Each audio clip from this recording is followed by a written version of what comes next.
All right. Be handing something to them like right here. Yeah, so I'm gonna.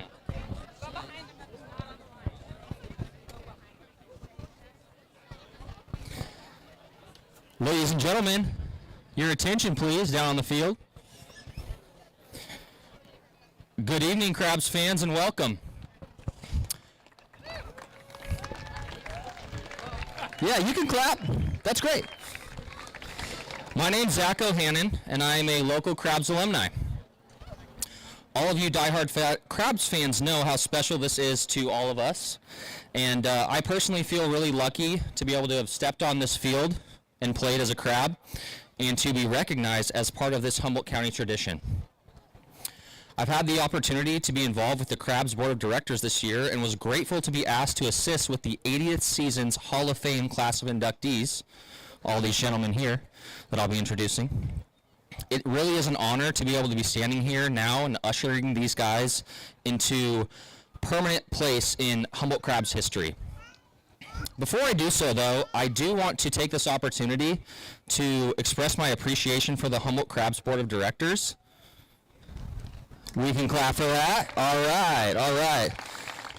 These folks volunteer a ton of their time, and as a player, I never could have imagined how much time and energy goes into making this all happen for all of us. So I really just want to thank them. And also you as the fans, because none of this could happen without you, and you're the ones that make it really, really fun for the players and coaches. So round of applause for yourselves. So with that, I will go ahead and start announcing our 2024 Hall of Fame class. The first individual player that I would like to announce was a catcher for the Crabs in '89 and '90. He played his college baseball at Marion College and has already been inducted into the Hall of Fame as a coach of the '99 Hall of Fame team. He was a coach at St. Bernard's High School, compiling a very impressive 156 and 50 win-loss record, and led them to 5 HDN titles, 7 NCS appearances, and 2 NCS championships. He's currently the Associate Vice President of Athletic Development and manager of the Edgewood College baseball team that he has led to the NCAA Division III National Tournament twice. Please put your hands together for Al Brazak.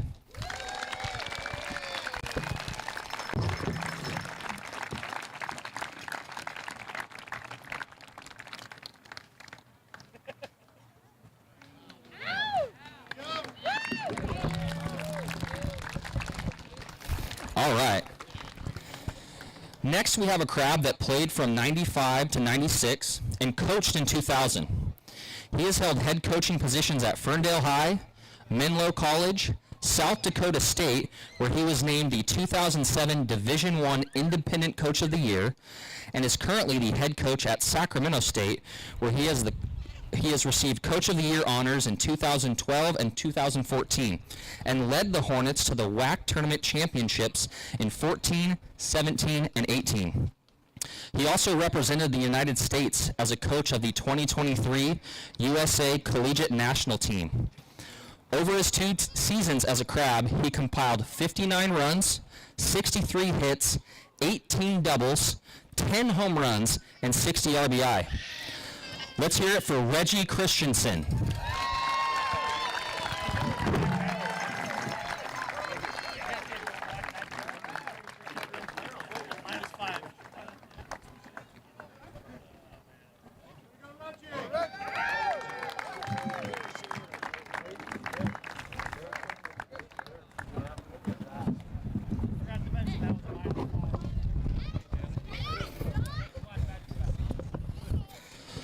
Next up, we have a 1995 St. Bernard's graduate that played 4 seasons for the Crabs out of high school.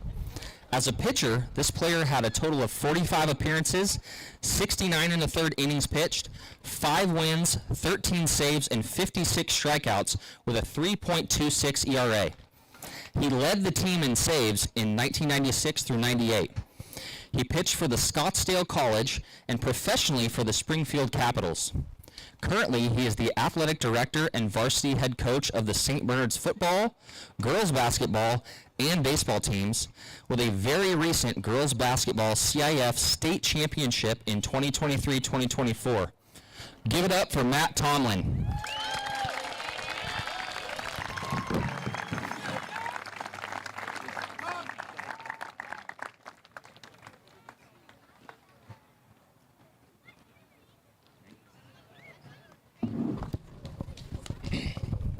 The next individual inductee I would like to introduce is a 1980 Fortuna High graduate that was also drafted by the Phillies in 1980, but opted not to sign and played for the Crabs in 80 and 81, and the the USC Trojans from 81 to 84.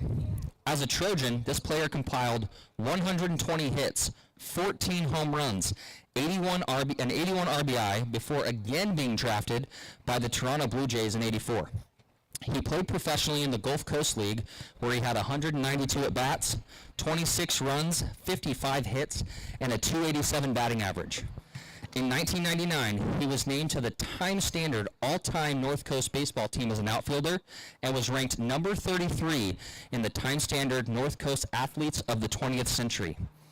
He is the son of longtime Humboldt Crabs board member Roger Lorenzetti, who will be receiving this award on his behalf.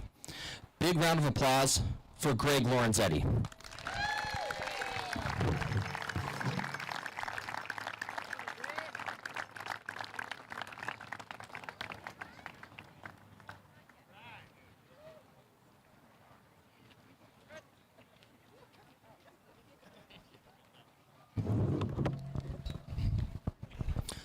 Our last individual player was unable to be here tonight, but he will still have the chance to honor him here.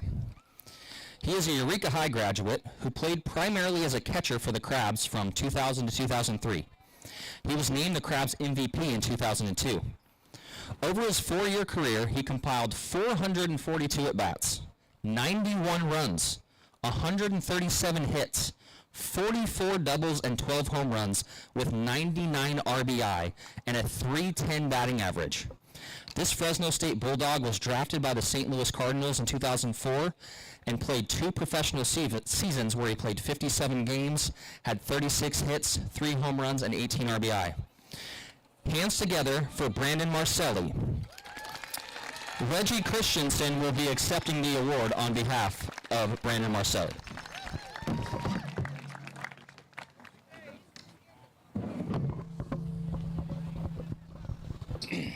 As I mentioned before, it takes a lot for all of this to happen in front of you.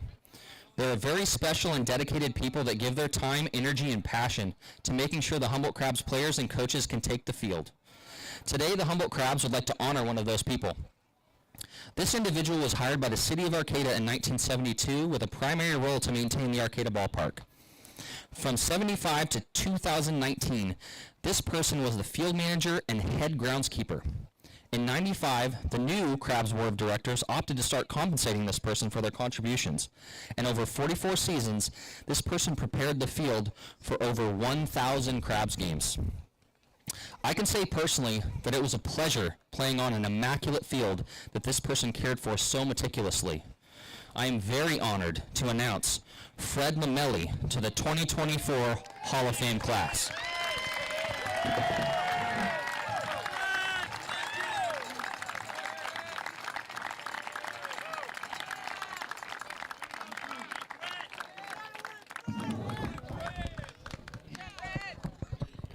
Last but not least, there was a team in the not-so-distant past that did some very special things on this field. This team finished with a 41-9 record, a 300-team batting average, with 3 players eclipsing a 350 batting average. They punished opposing pitchers by scoring 390 runs and driving in 328 RBI. With 9 games being won by 10 or more runs.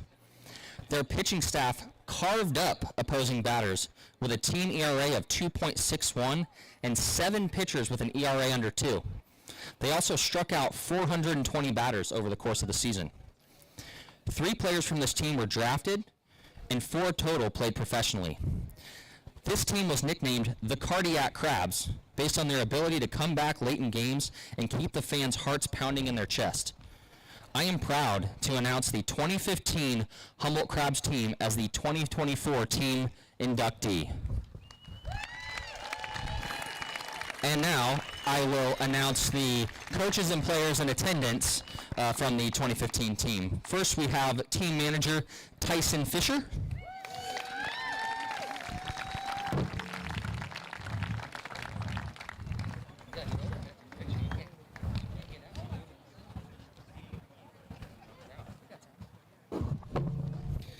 Coach and recruiter Eric Giacone.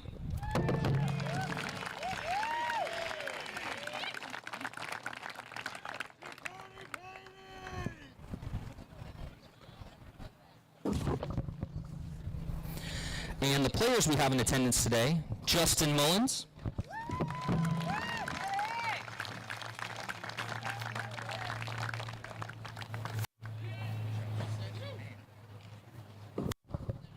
Tyler Bennett,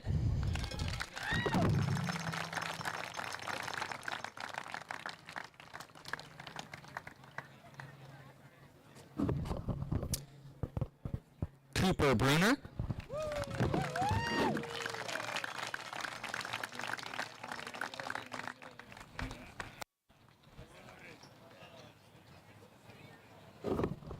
Dylan Hauser,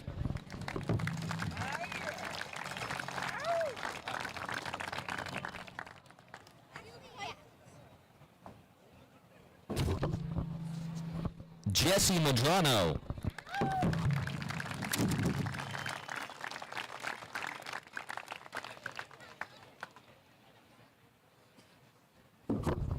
Alan Smoot,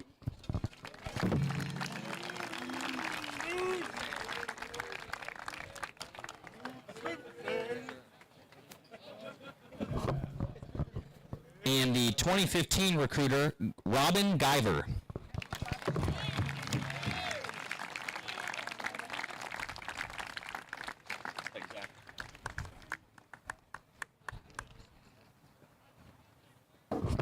We also have player Bobby Schumann.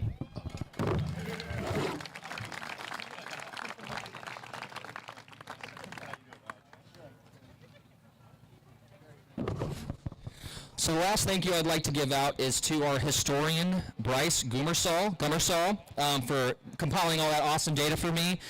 Vicky Rossi, the 2015 president of the Humboldt Crabs, and Eric Frazier for assisting with all of this today. So one more big round of applause for the 2024 Crabs Hall of Fame.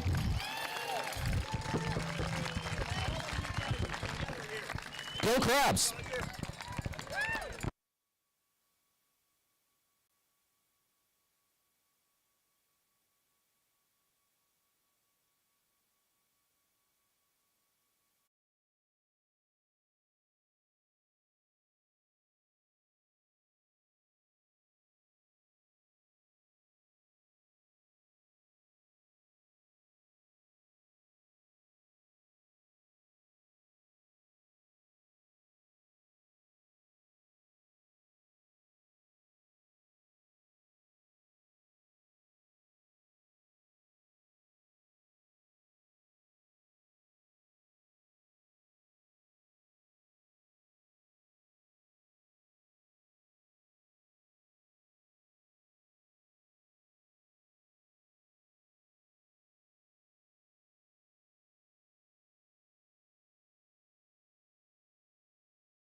Welcome, baseball fans around the nation, to the Arcata ballpark. Tonight, the Crabs inducted their Hall of Fame class during a pregame celebration. It's also Alumni Day at the ballpark, where over 250 current and former Crabs and their families enjoyed some festivities throughout the day. I'm Mitchell Manji. Before we get to the opening lineups, let's take a look at the Crabs Hall of Fame class for this year. A big thank you to current Crabs board member Bryce Gummersall for providing with some research. Alan Brissack, a catcher for the Crabs in '89 and '90. He played college ball in Wisconsin. Coached for the Crabs for 4 seasons from '96 through '99. He's already in the Hall of Fame as a coach of the '99 Crabs team that was inducted back in 2016. We're going to go ahead and take a 90-second break for the national anthem and be back with more information on the current Crabs Hall of Fame inductees this year, as well as first pitch coming up on ESPN 107.3.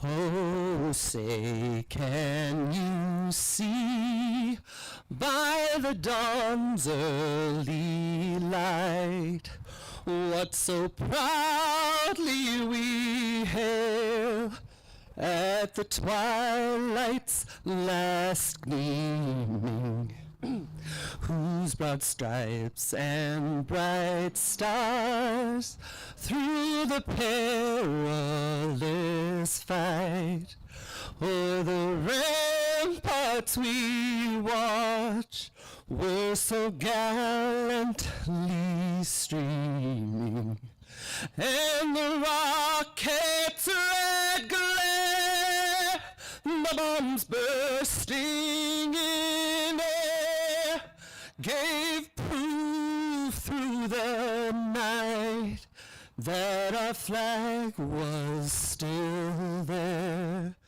Oh, say does that star-spangled banner yet wave o'er the land of the free and the home of the brave?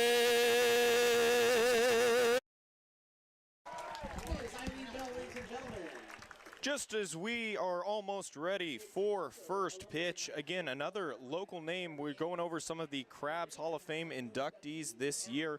Reggie Christensen alongside Alan Brissack. Christensen, the head coach in 2001 at Ferndale High School, began his coaching career at Menlo College. Coached out at South Dakota State, where he managed future and now past Crabs manager Tyson Fisher. Joined the Sacramento State staff in '09, where he is the current head coach. Matt Tomlin, another local name, a '95 St. Bernard's graduate, played for the Crabs from '95 through '98.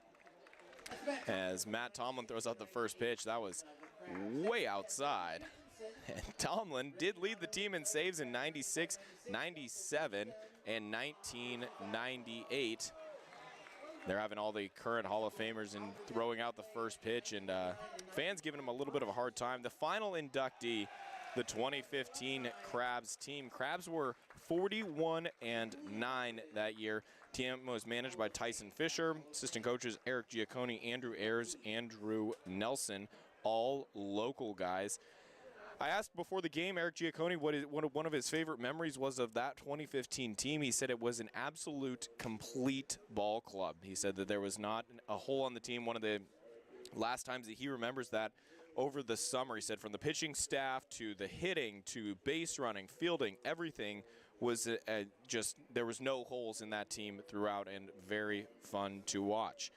On to the opening lineups for tonight. First for the visiting West Coast Kings. Crabs took game 1 4-2 last night. Kings threatened in the top of the ninth, but ultimately Cameron Sasso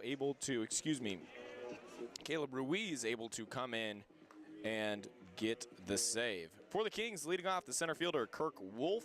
The 2 spot, the shortstop Caleb Chance. Left fielder Seth Gwynn bats third. Cleanup man Anthony Cortese playing right field. The 5 spot, the third baseman, Josiah Rodriguez.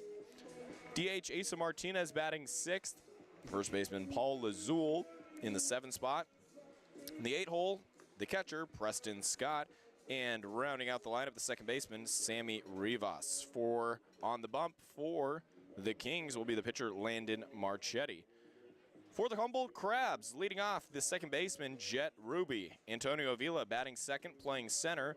First baseman batting third, Billy Ham. DH Troy Harding is the cleanup man tonight. Right fielder Victor Castaneda bats fifth. Newcomer shortstop Max Farfan making his Crabs debut will bat sixth. G.E. Lee behind the plate tonight. He bats seventh, wears number 7. In the 8th spot, the left fielder Keone Coloma. Coloma with a 2-run blast to right center last night to put the Crabs in front. And third baseman Eureka High logger Keenan Morris rounds out the lineup. On the mound tonight for the Humboldt Crabs, number 12, McKinleyville High standout Cameron Sasso. Sasso now works out of the lineup. First pitch is inside for a ball. Kirk Wolf, tap on the plate and readies for the second pitch from Sasso. Windup and delivery called strike 1. Cameron Sasso on the season.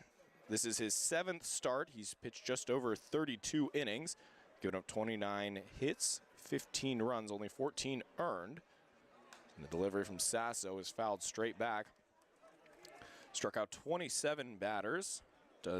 Sports a 1-win, 1-loss record and a 3.89 ERA.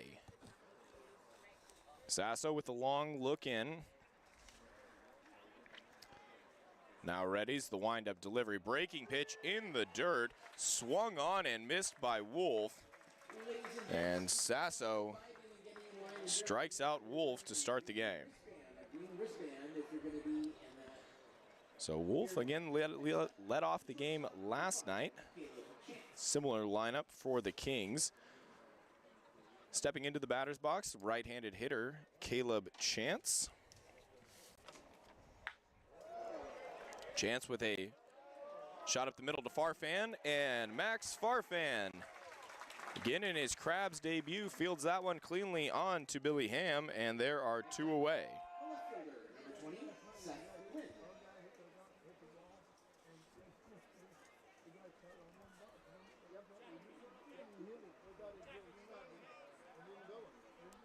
Into the box, Seth Gwynn, left fielder.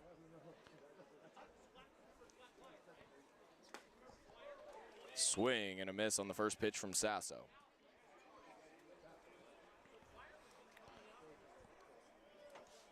Pitching coach Eric Giacconi says Sasso's strength as he throws a slider.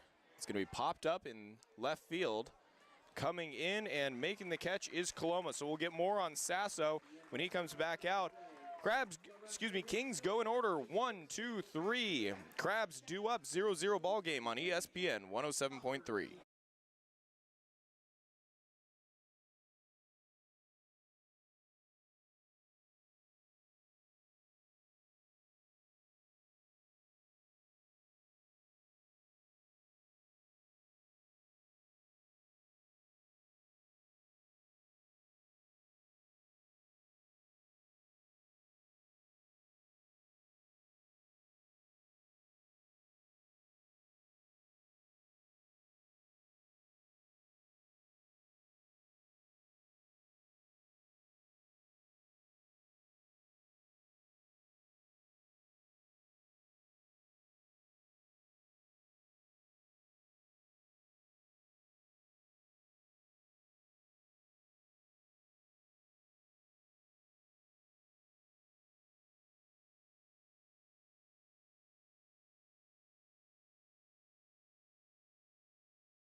On to the home half of the first inning, and I'm joined by Steve Fish, Crabs Hall of Famer, part of the 2015 class. And Steve, you got, we were just talking off air, but you got your team here with you. Yeah. Tell me a little bit about the team and what they're, you got guys from all over. So we have kids from Australia, Hong Kong, Dubai, Qatar, Alaska, Indonesia, Singapore, all around the world. So I've just been overseas for the last almost 20 years and coaching baseball overseas in Australia and picking up kids from all over the world to come and play in the U.S. So obviously you played for the Crabs a while ago, but your background, you were a Boston Red Sox scout, I believe. Is that Yes. correct? Yes. So what was, I mean, how did you get connected with Australia baseball? Was it anything through there? What led to this position?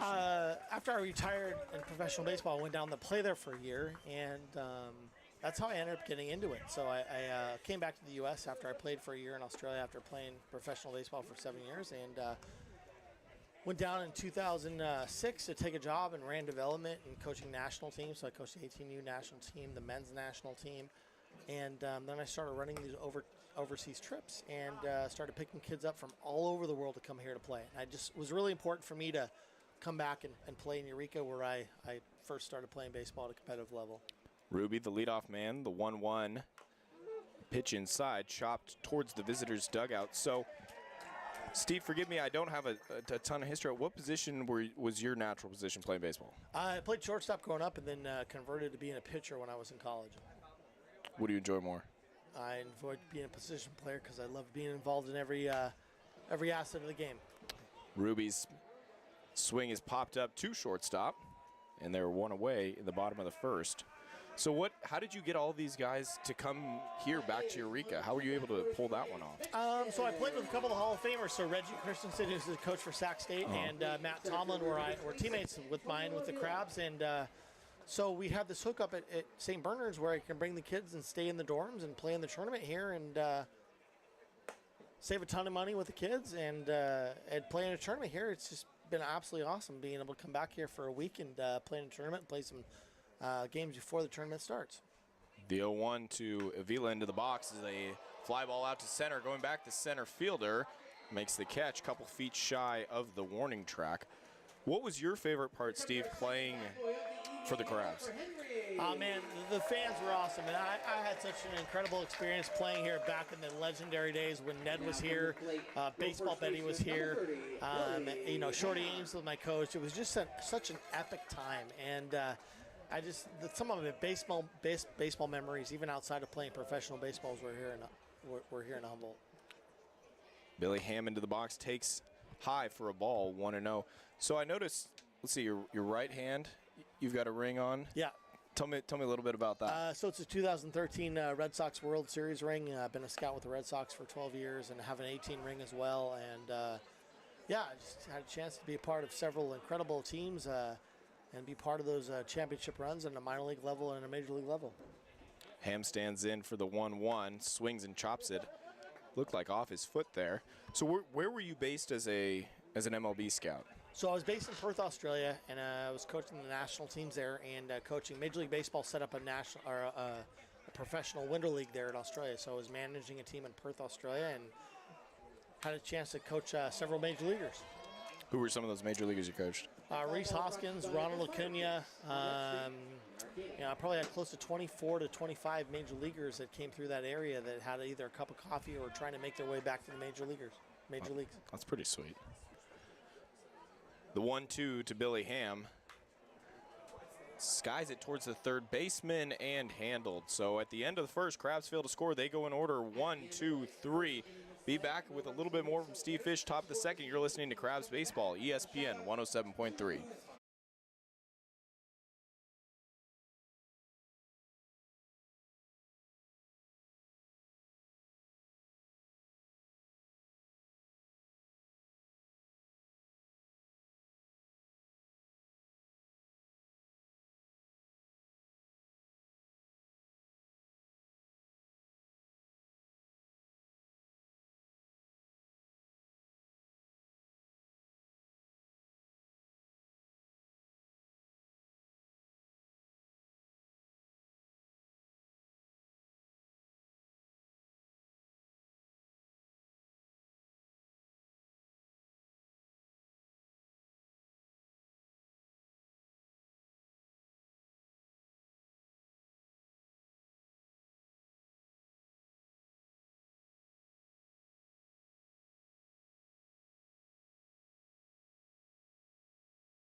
Anthony Cortese readies at the plate. And Steve, just talked off air. I mean, you've been bringing your team out here, again, with Steve Fish, Crabs Hall of Famer, and coach now in Australia. You've been bringing guys out here for since 2012. You said 7 consecutive years. And what's the one big difference that you notice that keeps you coming back?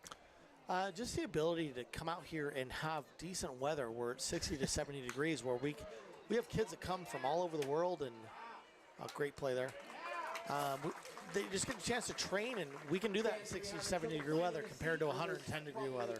Well, it was funny because we had on the broadcast last night, we've got the YouTube live stream going, and so, people checking in from different locations, and everybody's saying it's 95 degrees, it's 100 degrees, and I'm rubbing in that we're sitting up here in a 59 degree booth. We both got long sleeves on, so definitely a benefit of being out on the coast. You can really get your work in when you're in a temperature like this during the summer. Sasso delivers, big check swing, and he went. Third baseman Josiah Rodriguez back into the batter's box and ready. What has been, so have you brought them to a Crabs game before? I have, yeah. So it's been, we actually played the Crabs before in the past with our teams. We've come in on a Monday or Tuesday and played the Crabs on like a Tuesday or a Monday or a Wednesday before their weekend series. The 1-1 from Sasso is lined up the middle, and just by the outstretched glove of second baseman Jet Ruby, gets into center field for a base hit. What did you say your biggest strength is as a coach working with these guys? You said it.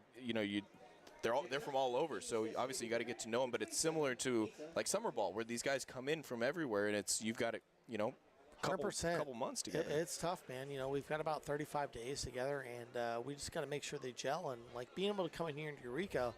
We stay at the St. Bernard's High School dorms, so we have a field there, we have a cage there, we can get all of our work in and just teach them more about the game. And it's also about life too. These kids are coming from all over the place overseas, so they're learning how to take care of themselves. They've never done their own laundry before, they've never fed themselves before, they've never cooked for themselves before. So just being able to get them into an atmosphere where they actually learn how to take care of their bodies is awesome.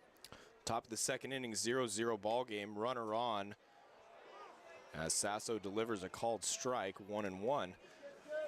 Steve, I was talking with pitching coach Eric Giacconi before yesterday's game, and he mentioned the same thing. You're only with these guys for a little bit, and he said the biggest thing that he focuses on is the mental side of it.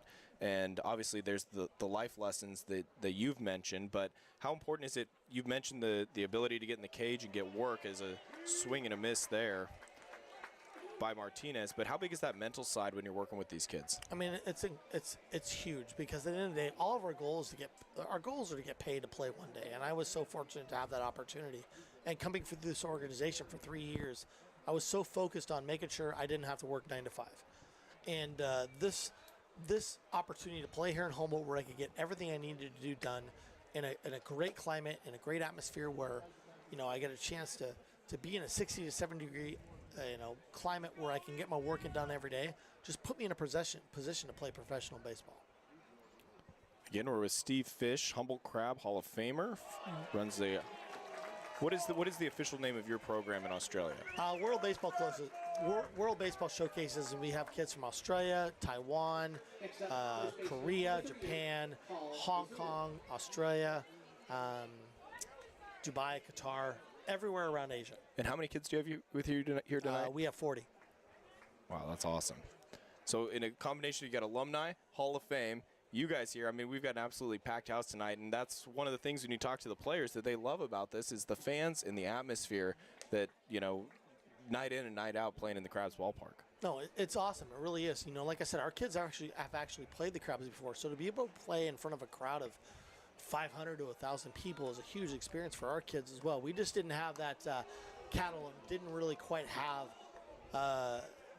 the type of roster where we could guarantee that we could actually play against this type of team early on in the year. But next year, hopefully, we'll get a chance to come back and play the Crabs. So then what does it mean to you to be here for Reggie and for Matt being inducted into the Hall of Fame tonight? It's awesome, man. Reggie played with me in junior college, and, I've sent Reggie a couple of my players that have played for him at Sac State. Tomlin has always been a competitor of mine, and, he played at Nebraska after I played at Nebraska, so I sent him literally to Nebraska after I had played there, and to be able to come back and play his teams and play a first-class organization has been awesome. Runner goes from first. Lee tried to get it out of the glove, but mishandled. And it'll be a clean steal of second for Rodriguez. What do you get out of do you get anything additional like out of as a coach talking to like the Crab staff watching these games? Is there anything that you're looking for from a coaching aspect like that you're looking to gain when you come out here? I mean, I'm always looking to learn new stuff wherever I'm at, you know. I mean, I've just been really fortunate in the fact that I've had a ton of professional baseball players. I mean, the #1 pick in the draft this year is going to be one of my guys. It looks like from Travis Bazzana from Oregon State. You know, he played for me in 2019. So I've had some great players that have come through the system. So that's funny you mentioned Bazzana. I'm actually an Oregon State alum. Okay. And so watching Oregon State baseball, obviously following them closely, and he's had just an absolute, masterpiece of a season. Playing for him. It's been awesome. You know, like I said, he's such a perfectionist. And, there were times that he's actually struggled in his career. He'd always come to us being such a professional saying, hey, what can I do to fix this mistake? And that's one of the things that I just wish most younger players would try to do. And that's why he's going to be the first pick in the draft. So do you get some of those guys? Obviously, you mentioned Reese Hoskins, Acuna, and then Bazzana is somebody you coach. Do you get those guys to come back and talk to, like, the current kids and say, hey, this is what I went through, this was my experience, and different stuff like that? 100%. We were in Seattle just a couple days ago, or last week, and Bazzana was up there for a Mariners game, and we ran into him at the Mariners game versus the Orioles. Pure coincidence? Yeah, pure coincidence. I didn't know he was up there, but he's up there with another one of my fellow coaches that I coach with. And, yeah, it's awesome. I mean, these guys give so much more back to the community. And Bazzana's been so awesome with the younger kids across the board in Australia. And he's been such a mentor for all the kids that are hoping to play at a higher level. Well, and he's been an advocate, too, for Australian baseball throughout his time at Oregon State. And, I mean, it's obviously got to be huge for you as a coach with those guys and getting that kind of recognition from somebody who's, like you said, potential to go #1 in the MLB draft. 100%. Like, it's just been incredible to watch him play and how he's been so modest and gone about his business and how he's been such a perfectionist and done every little thing he can to be able to play at the level he's going to play at. All right, Steve, well, I really appreciate you taking a couple minutes to come up here and chat with us. I mean, an amazing story. And you guys have a website online that people can learn more about the team as well? Yep, worldbaseballshowcases.com. We got kids from all over the world that tour all over the U.S. So really appreciate you taking the time. Steve Fish, Humboldt Crabs Hall of Famer, coach of the World Baseball Showcase in Australia. Steve, thank you so much for joining us. Thanks, Mitch. Appreciate it, man. Take care. We're on to the home half of this second inning as DH Troy Harding swings and misses. He's now in an 0-2 count. Again, for those of you listening on 107.3 or on the radio stream, again, sorry we weren't able to bring you as much play-by-play, but having such a man such as Steve Fish in our presence, as that's a swing and a drive down to left field, looking up, and it is gone. Troy Harding onto the freeway, and the Crabs have a 1-0 lead.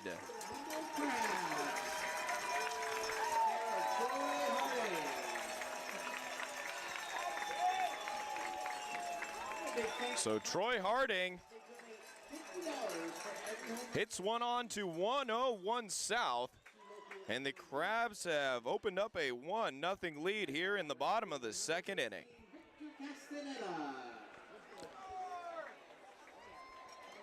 Tapping on the plate and readying now is the left-handed hitting right fielder, Victor Castaneda. But again, just a huge thank you to Vicky Rossi, Crabs board member, for helping set that up and getting Steve Fish up here. And again, Hall of Fame night, a 2015 inductee. Obviously now he's got a bunch of his guys here as Castaneda fouls that one off. But just an incredible man and doing great work with the youth, and obviously the partnership with St. Bernard's and the opportunity to come out here. Just a great experience for a lot of these guys. The 0-2 to Castaneda off the plate in the other batter's box, 1-2. So again, an eventful night here at the ballpark. For those of you who are watching it on the live stream, let us know where you're listening from. Would always love to hear. And again, stay tuned after the game. There will be a fireworks show. We'll keep the live stream running for that as well. The 1-2 high to Castaneda. So to recap, we got a 1-0 ball game here in the bottom of the second inning. Kings, no runs, 1 hit, no errors. The Crabs, 1 run on that solo shot from Harding. The 2-2. Popped up on the left side. It's going to be behind the Crabs dugout. And foul.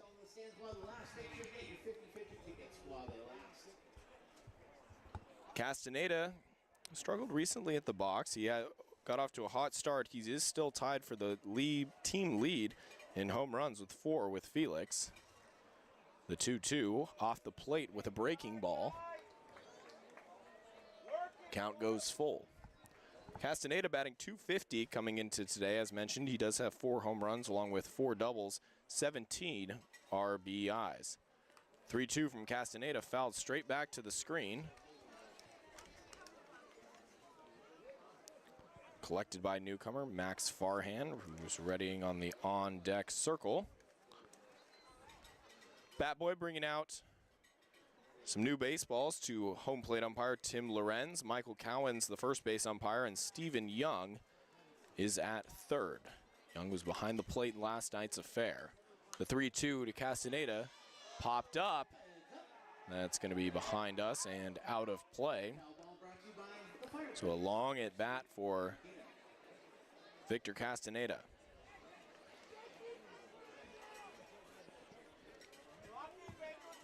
Castaneda rocking the hoodie in the box. He had Crabs wearing their 4th of July jerseys. Castaneda takes off the plate, and he gets rung up. Going to have a conversation with home plate umpire Tim Lorenz. Grimacing was Castaneda, did not like the call. He heads out. Long stroll back to the dugout. Got a high five there from Ji-Hee Lee, letting him know, hey, it happens. Stepping into the box now, the shortstop, Max Farfan. Not a lot of information. Farfan, this is his Crabs debut.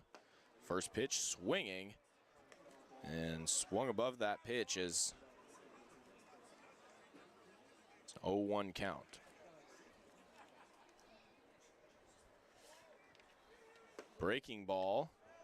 Ooh, in there at 66 miles an hour for a called strike 2. Again, Landon Marchetti on the mound for the Kings. It's Preston Scott catching for him behind the plate. Left to right across the infield, Josiah Rodriguez at third. Caleb Chance at short.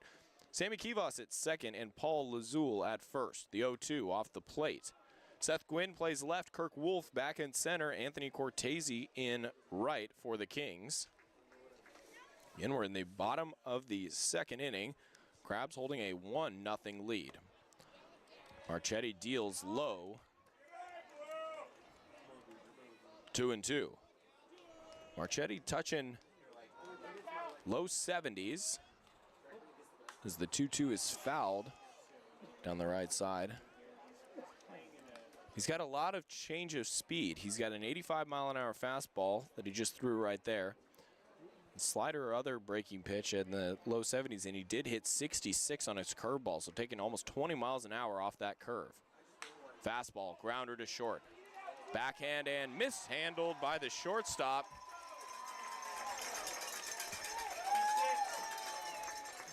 Got a glove on it, and Farfan reaches on an error.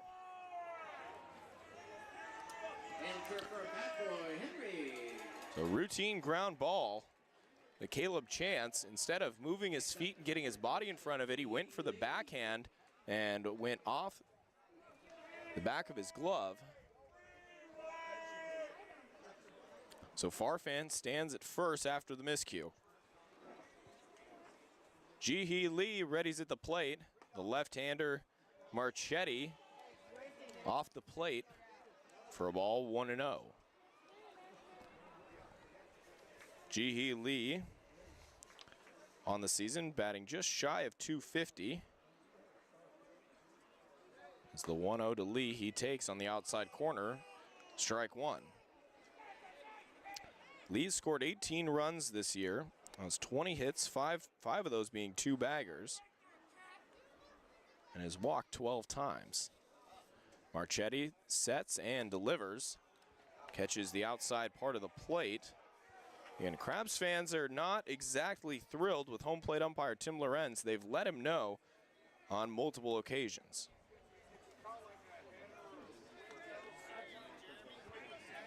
Lorenz, a tall umpire behind the plate as Lee fouls that one off towards The Arcata applause on the right side. Loren's well over 6 feet, so he's got to get down into quite a crouch there behind catcher Preston Scott. Farfan takes his short lead at first. Marchetti the look over and deals. A chopper to third base. Coming in as a third baseman, gloves it, transfer, throw, and Lee is out. So a nice play there by third baseman Josiah Rodriguez coming in.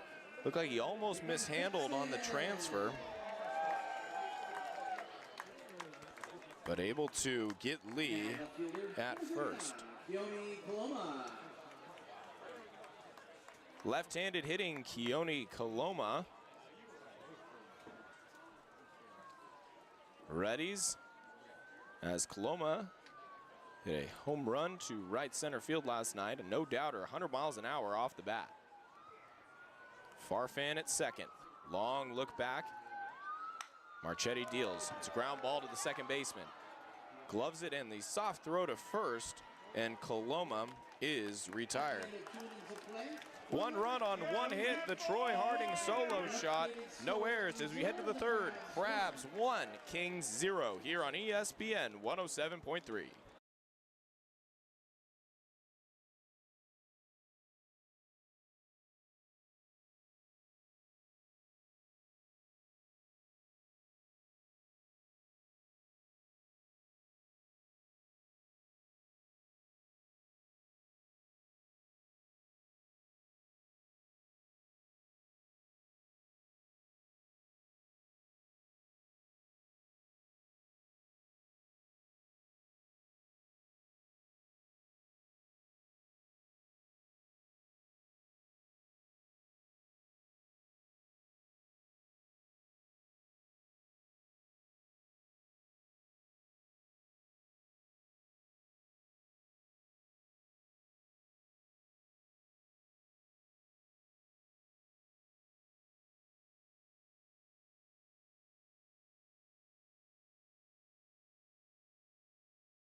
Crabs baseball.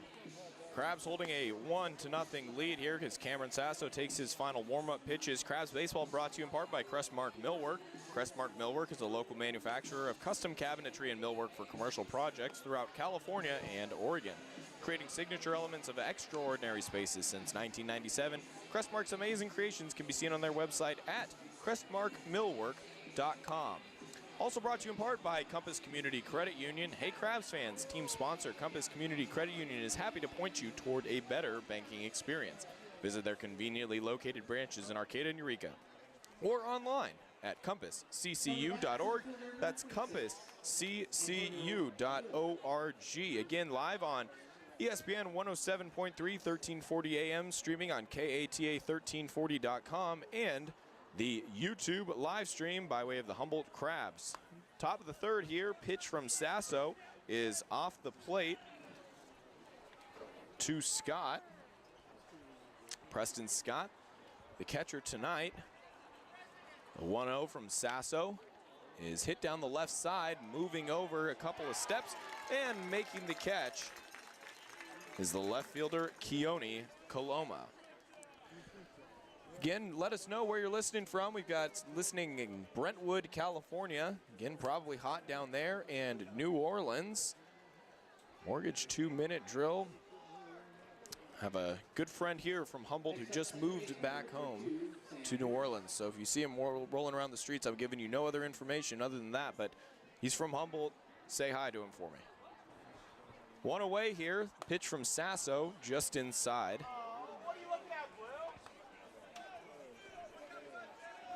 Trackman showing it's off the plate. Crabs fans have no problem heckling home plate umpire Tim Lorenz. And Crabs wearing the navy blue uniforms they wore on the 4th of July. Got a blue to red numbering, white Crabs logo across the top across the chest rather, as pitch was high and tight for a ball, 2-0. Rivas, the 9-hole hitter, at the plate, swings and fouls that one off for strike one. Getting Crabs honored their Hall of Fame class tonight. A couple of local guys, Matt Tomlin, St. Bernard's coach. Sasso, the 2-1. Breaking pitch. Ooh. Levas said it stayed high. I don't know about that one. It looked like it caught the top part of the zone, but nonetheless, count goes 3-1. Defensively for the Crabs, Sasso on the mound. Jihi Lee is the catcher tonight. As Lee's giving the signals, Sasso the windup. Pitches a slider in there for a called strike two. Defensively, left to right across the infield, Keaton Morris at third, Farfan, newcomer at short. Jet Ruby, the second baseman. Billy Ham is at first. Left to right across the outfield, Keone Coloma, Antonio Vila, and Victor Castaneda rounds it out in right. Fastball swing and a miss. Cameron Sasso picking him up and putting him down. He's got 4 strikeouts now, just 1 out into the 3rd inning. Very impressive from Sasso. On the year, coming into this one, Sasso with 27 strikeouts in his 32 innings of work, so he's well ahead of his average. As that one's a chopper to Keenan Morris at third. Morris, a clean glove. Throw to first is in time. Kings go in order, 1, 2, 3, no runs, no hits, no errors. On to the bottom of the 3rd. Crabs 1, Kings 0 on ESPN Radio.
On to the home half of the 3rd here. Crabs holding on to a 1-0 lead. Again, alumni day or alumni evening, night, whatever you want to call it, here at the ballpark. I guess it would be classified as evening with a 6:30 first pitch, but it was celebrated all day. Festivities began around 1:30. They let some of the alumni take batting practice. An early dinner with current and former players out in right field. So definitely a fun day at the ballpark. Crabs have always been great about welcoming in former players, and the former players, they love to come back. I mean, we had Steve Fish on earlier, a 2015 inductee, as Keenan Morris takes off the plate 1-0. And even in talking to former players, I asked Javi Felix the other day why he's back for his 3rd season. He said it's the fans, the atmosphere. As Morris, sounded like he cracked his bat on that one. Yep, he's walking over to the dugout for a new one, as that was fouled into the dugout. But it's the fans, the atmosphere, and just the overall, I guess if there's a better word for vibe than the town of Arcata, that keeps these guys coming back year in and year out. And even if they played even just 1 year, to come back and hang out, catch a ball game, and enjoy a friendly night at the ballpark. So bottom of the 3rd inning, Keenan Morris has a new piece of lumber. Makes his way back to the left-handed batter's box. And Keenan Morris has bright yellow batting gloves. Javier Felix, we've talked about it before, that he wears the leather work gloves. I asked him if Keenan Morris was copying him. He said, no, those are just bright yellow batting gloves. Morris takes off the plate, 2-1.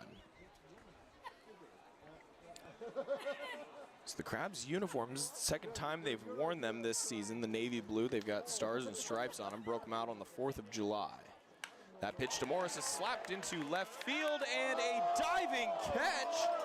Oh my goodness, hat tip to Seth Gwynn out there. I thought that one was gonna drop. Morris definitely did too, but there's nothing wrong about that. Got a good pitch up in the zone, slap it opposite field, and just a very, very nice play by Seth Gwynn diving in to make the catch.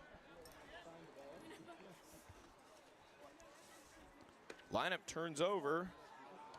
Ruby ready in the box.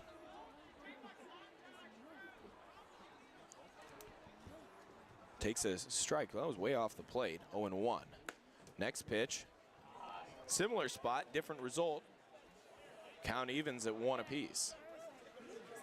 Ruby popped out to the shortstop to open the game. Fouls this one toward the visitors' dugout.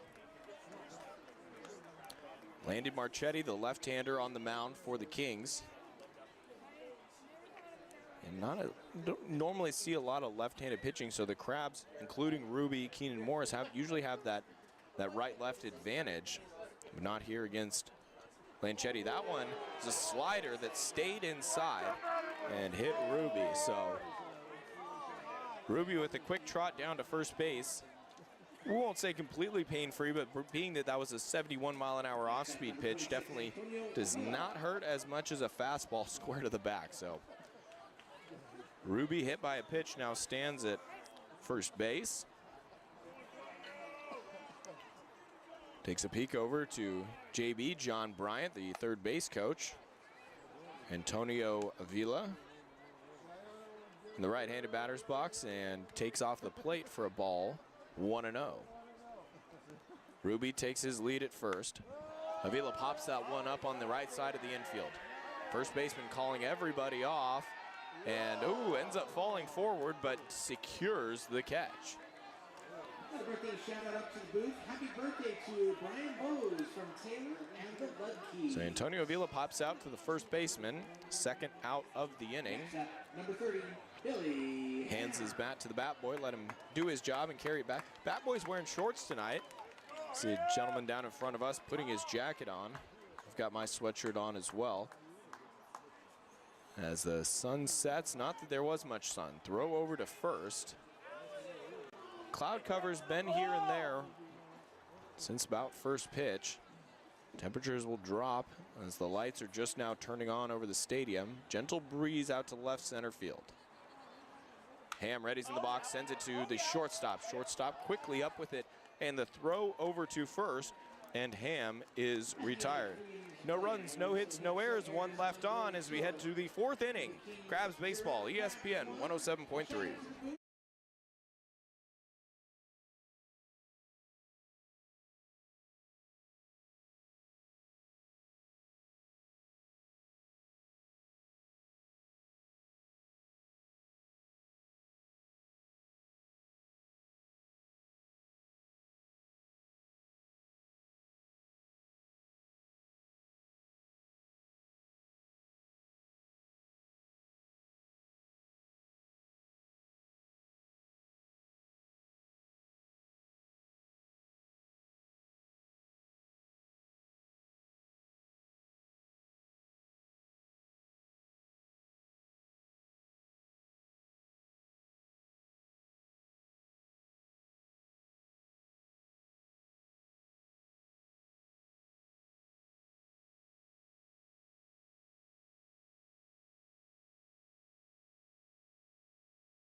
Crabs baseball, ESPN radio.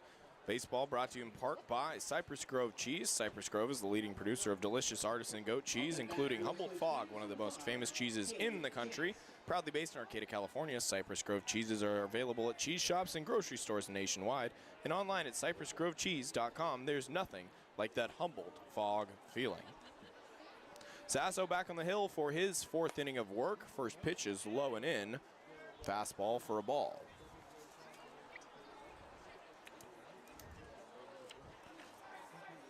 Stepping into the batter's box, Chance, the shortstop. Ooh, little chin music there. High and tight. Again, probably not the intention of Sasso. So to revisit again, several innings ago, but talking to, as Ji-Hee Lee, the catcher, calls for time. Eric Giacconi asking him what are some of the strengths of Sasso. He's 3-pitch command. So Sasso likes that fastball, but throws it just under 48% of the time. Does have a slider, and then that second pitch on there is listed as unknown, so, but definitely some sort of breaking pitch.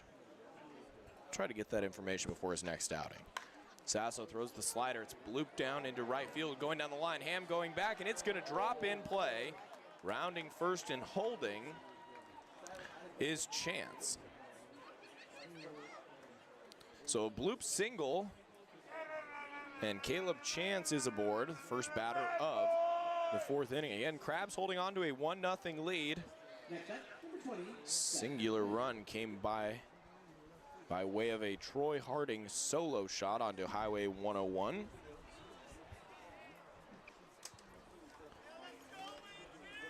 Sasso taking his time to get ready. He'll be working out of the stretch now. As Seth Gwynn, who made that outstanding diving catch in left field, comes to the plate. Sasso pitches in the dirt, blocked by Lee. Takes a look down at first. Chance going nowhere. Some might say not taking a chance.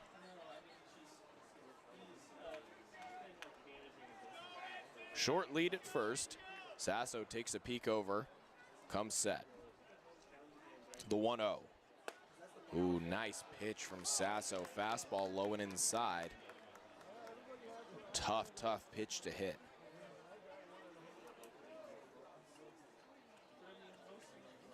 Gwynn flew out to left field in his first plate appearance.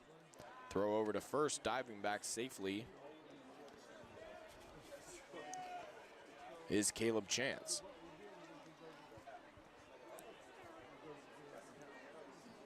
Cameron Sasso, former McKinleyville High Panther.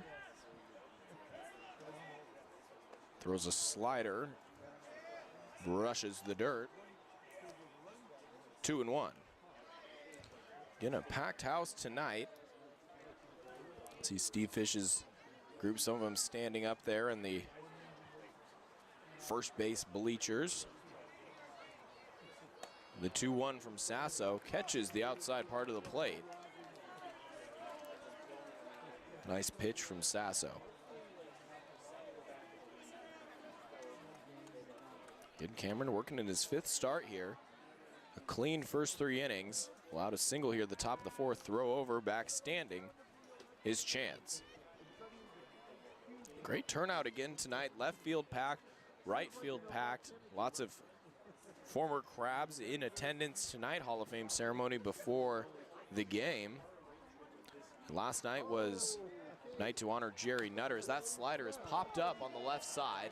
Going back to third baseman Morris. He lost his hat trying to make a play and makes it just short of the bullpen.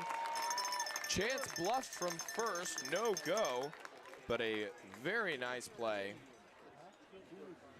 to retire Gwynn by Keenan Morris. Tough play to make as you're not only trying to track the ball, he was up against the fence protecting those fans out in left field.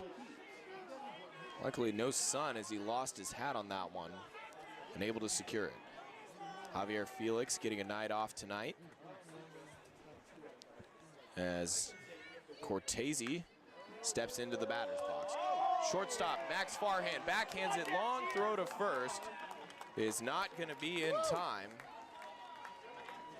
As a nice single there from Cortese moves Chance up 90 more feet as well.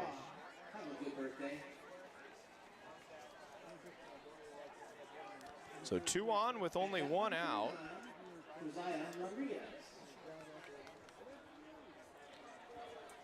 as Josiah Rodriguez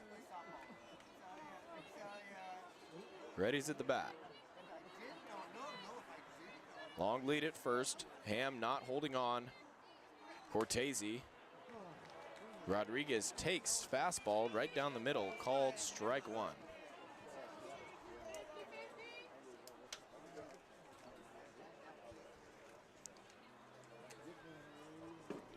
Two on, one out. Sasso from the stretch takes a deep breath, checks the runner at second, delivers the slider. Ooh, nice pitch. That one caught the lower inside part of the zone, called strike two. Couple taps on the plate from Rodriguez, and he's ready. Sasso comes set. Inching away from second is Chance. Sasso delivers another slider. That one caught the inside corner. Great pitch there from Cameron Sasso. And he sends Rodriguez packing. So second out in the top of the fourth. Sasso, a little bit of a jam, trying to work out of with two on, but now he's got two away. A couple bat twirls as Asa Martinez in the batter's box. Deep breath from Sasso. And the pitch, fastball outside part of the plate. Waved at and missed by Martinez. Kings and Crabs will play one more tomorrow at 12:30. Again, Pacific Empire League Series this weekend. We'll try to see what happened with the Solano Mudcats. Going into last night's game, the Crabs were tied with them for third place. Fastball is roped into left field, gets by a diving Morris. Rounding third and headed for home is Chance. Up with it is Coloma. He throws into third, not going to be in time. Taking second on the throw is Martinez. So as a run comes in, and an RBI single for Martinez, all of a sudden the Kings threatening.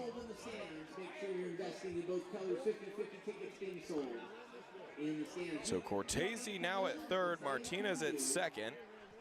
Again, Single took second on the throw. Keenan Morris gave that one a great effort, laid out. Try and get a glove on that one, but a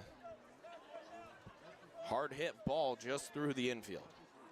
So 2 on, 2 out for Paul Lazul. Sasso's first pitch, strike over the middle of the plate. Kept it low in the zone as well.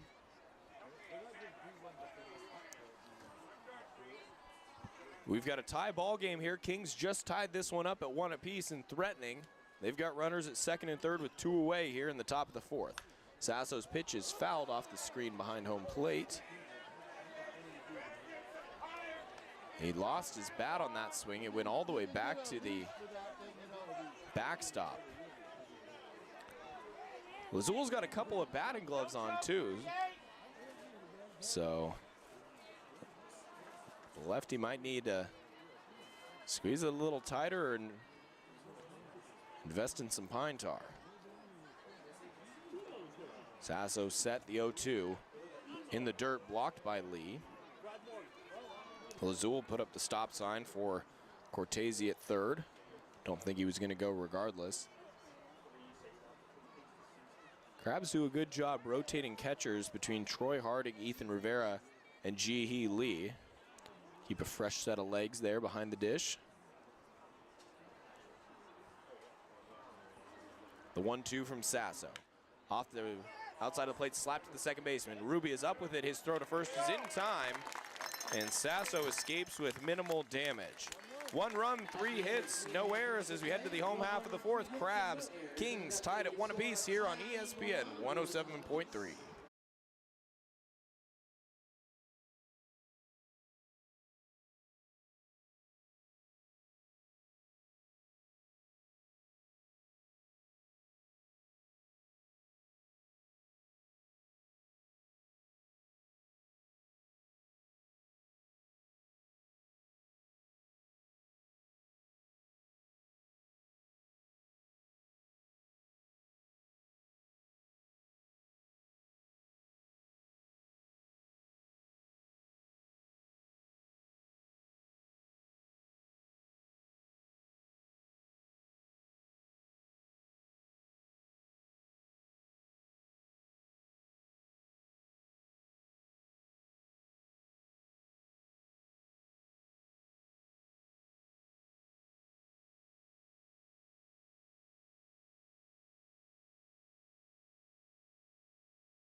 Crabs and Kings tied at 1 apiece. It'll be Harding, Castaneda, and Farfan, 4, 5, 6 due up. Kings even this one up. Crabs try to take the lead back here in the home half of the 4th.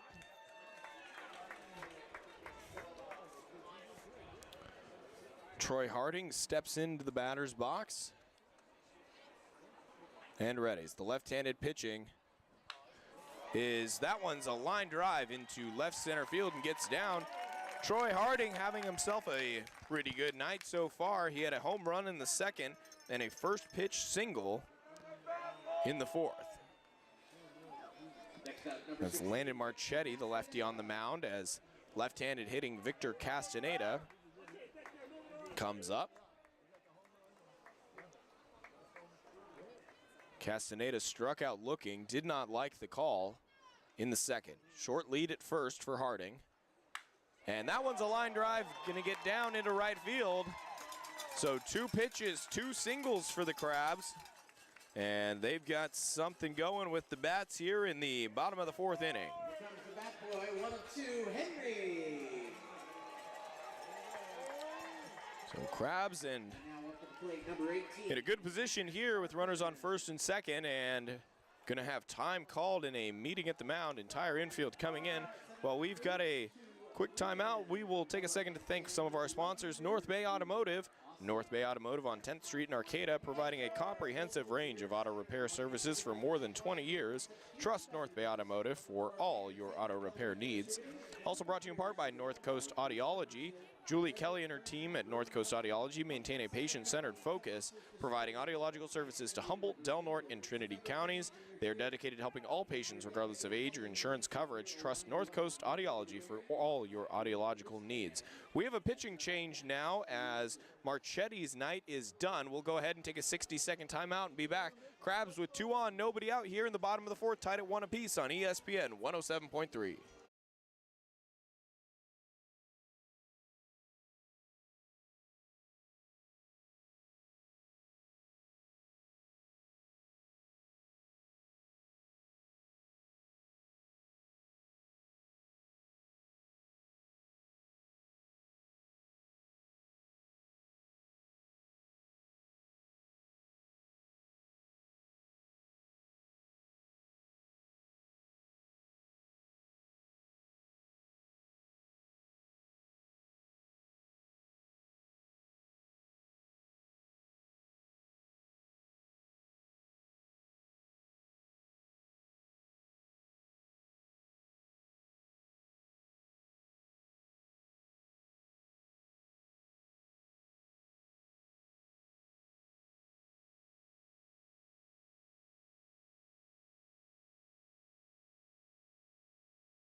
New pitcher on the mound for the West Coast Kings is going to be the right-hander, Max Johnson. Max Johnson, donning number 29. St. Mary's College, California, down in Moraga. Again, the Kings from the East Bay. From, I believe I saw Concord, but we'll call it the greater East Bay area. As Johnson readies again, we'll go ahead and thank another one of our sponsors, North Coast Mercantile, family owned and operated, serving Humboldt County since 1951. North Coast Mercantile brings a fantastic assortment of domestic, import, and craft beers, as well as wine, spirits, non-alcoholic beverages, and snacks. Check out the North Coast Mercantile's Titus trailer in the right field beer garden of the Arcata Ballpark. 8 taps featuring local microbrews, wine, and cider. Right field packed here tonight. We've got a packed house all around the ballpark. Crabs and Kings tied at 1 apiece here in the bottom of the 4th inning. Runner at second is Troy Harding, and Victor Castaneda stands at first. Both got on by way of singles. Harding to left field and Castaneda to right field. And into the batter's box, looking to bring him home, Max Farfan. Righty on righty. Pickoff move back to second. No throw. Harding back in standing. Alumni night here at the ballpark. And there will be a fireworks show afterwards, so if you would like to watch on the live stream, we will keep it running for the fireworks spectacular. First pitch from Johnson off the plate, 1-0. I don't have a ton of information on Farfan other than the fact that he just joined the team and is donning the number 18 and playing shortstop tonight. Johnson deals, way inside and hit him. So Farfan, well, he's gotten on base twice, not exactly the first choice per se. He reached on an error in the second and on by way of a hit by pitch tonight. So Harding moves up to third, Castaneda to second, and for Ji-Hee Lee, the bases are F-O-C, full of crustaceans. Nobody out here in the bottom of the fourth. Kings got one back in the top half of the inning. Crabs looking to move ahead here and in great position to do so. The pitch from Johnson, buzzed the tower there with Lee. Johnson does not have the command tonight. Lee had to duck to avoid that one. He's gonna take a second to grab a rosin bag on the backside of the mound, make sure he's getting good grip on that baseball. So right-handed batters, be on the lookout. See if it forces any protection as Lee swings and misses. Swings and fouls that one off. And Johnson's definitely not just lobbing them in there. He's hitting 90 miles an hour on those fastballs. So if that one, you end up wearing one, definitely not going to feel great. Johnson just brought in relief of the starter, Landon Marchetti. Marchetti is responsible for 2 of the 3 runners. As that one runs inside, gets past. Here comes Harding, and he is in standing, and the Crabs take the lead.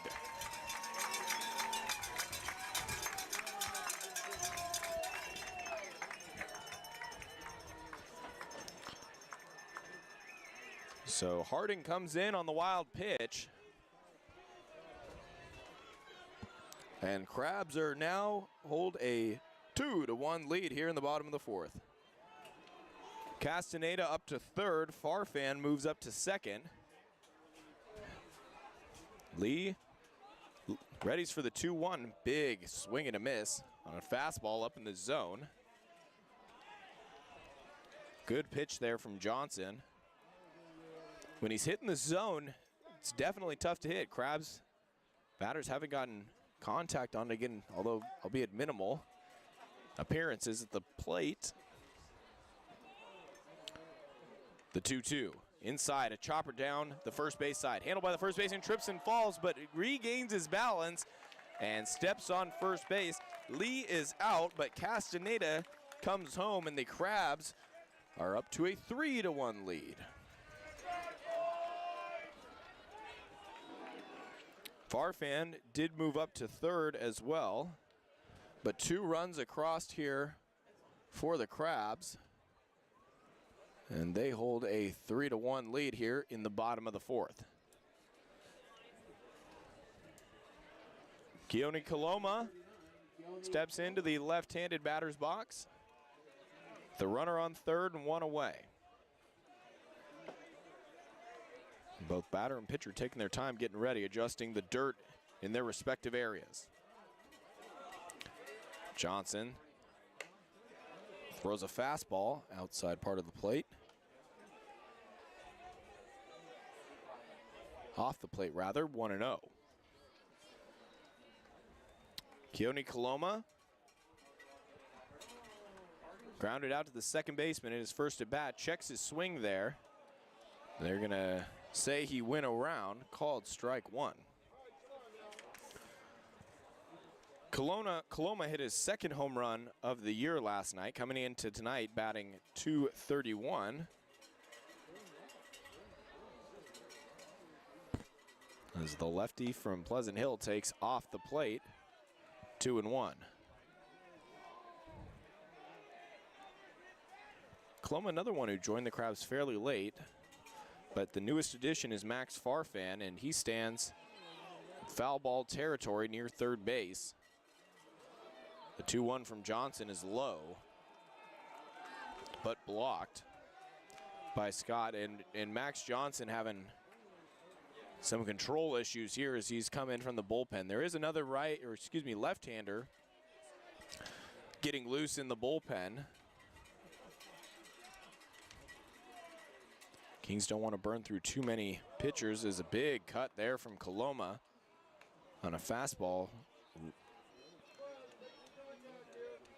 Looks like a fastball, at least. The pitch is coming in at 82 miles an hour. We've seen Johnson touch 90, so we'll just say a pitch right down the middle. Full count. That one's poked on the left field side. Going back to left fielder, he makes the catch.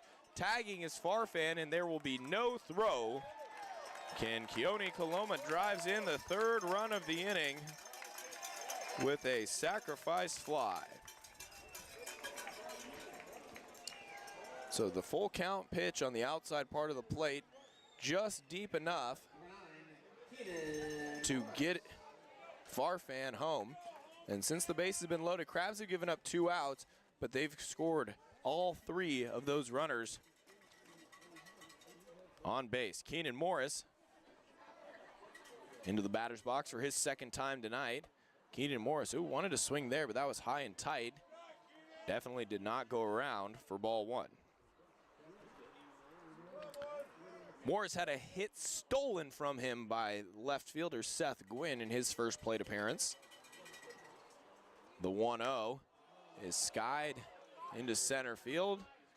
Kirk Wolf, the center fielder, is under it and makes the catch. So for the Crabs, they score 3 runs on 1 hit. And no errors as we head to the 5th. Crabs 4, Kings 1 on ESPN Radio.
Crabs baseball on ESPN Radio.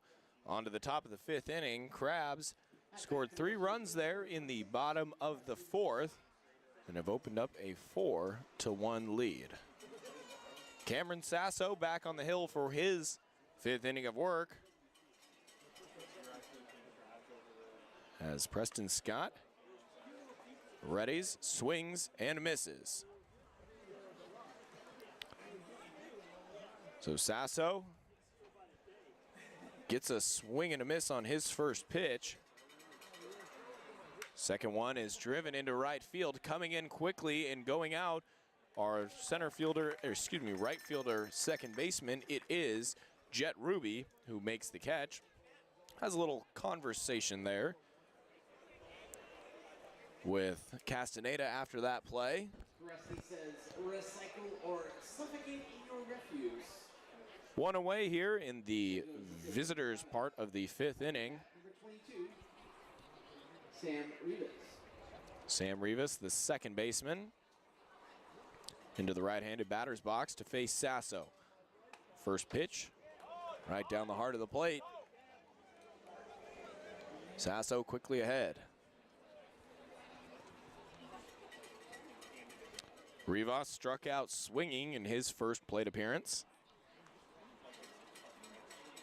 Wind picking up a little bit here as Sasso delivers off the plate with a fastball.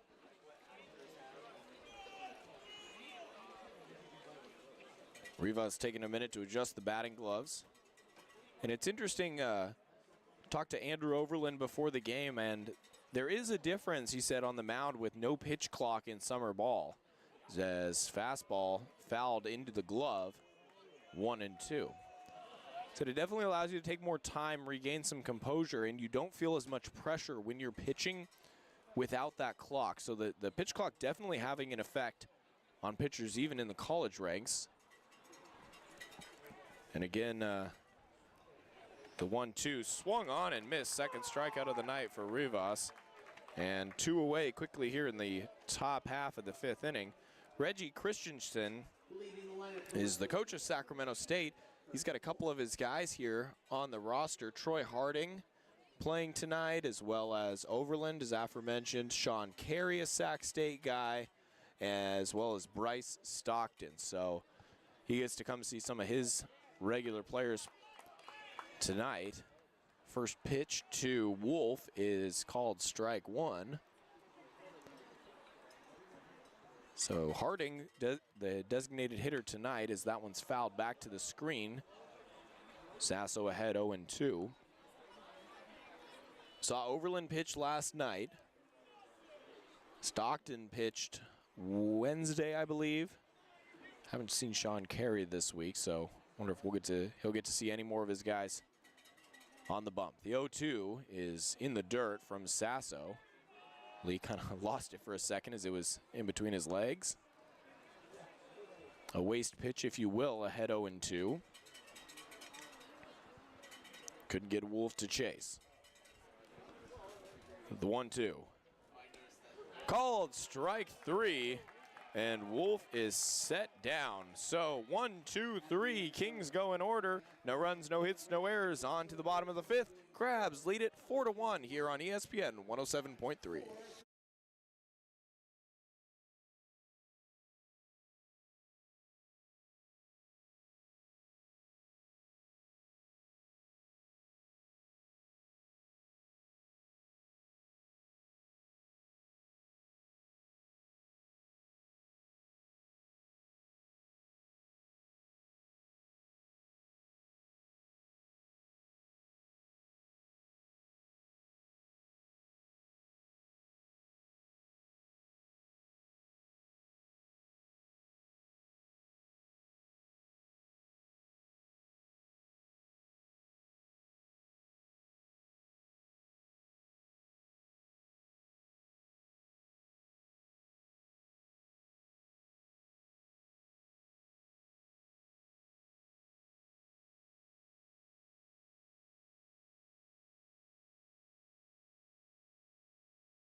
On to the bottom of the 5th inning, Crabs holding on to a 4-1 lead.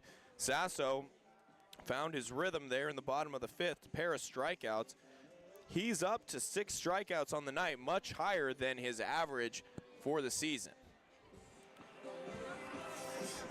So leading off for the Crabs, it'll be the top of the order, 1, 2, 3, Ruby, Avila, and Ham. And we've got a new pitcher on the mound. That'll be number 11, the left-hander, Kane Morgan.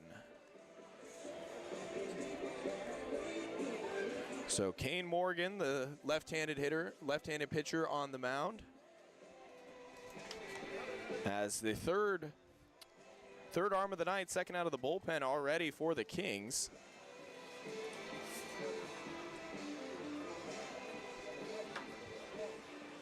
As we're on to the home half of the 5th. For the West Coast Kings, number 11, Kane Morgan. And So Morgan will face a pair of lefties in Ruby and Ham. number 40, Jet Ruby. Jet Ruby hit by a pitch and stranded in his last plate appearance. Popped out to the shortstop.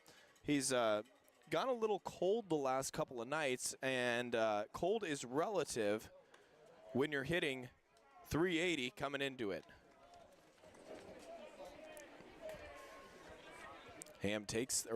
Ruby takes that first pitch off the plate.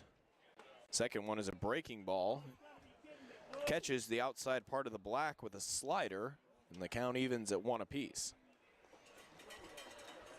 Crabs got their first run via Troy Harding home run as Ruby waves and misses at a slider.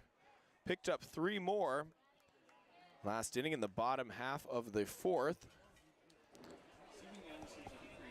as reliever Max Johnson struggled to find the zone. Another slider, this one in the dirt.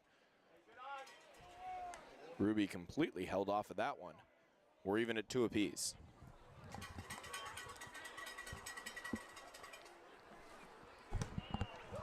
High breaking pitch stays above the zone, and the count runs full.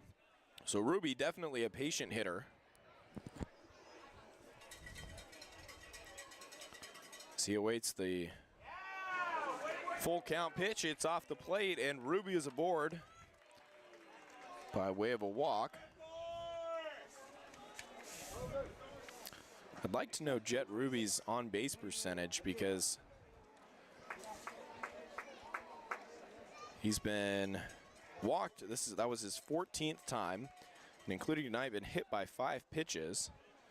But the one that always gets me is that Ruby's only struck out 3 times all season long as Avila takes low 1-0. A lot of off-speed stuff early from Kane Morgan. Both bullpens quiet now.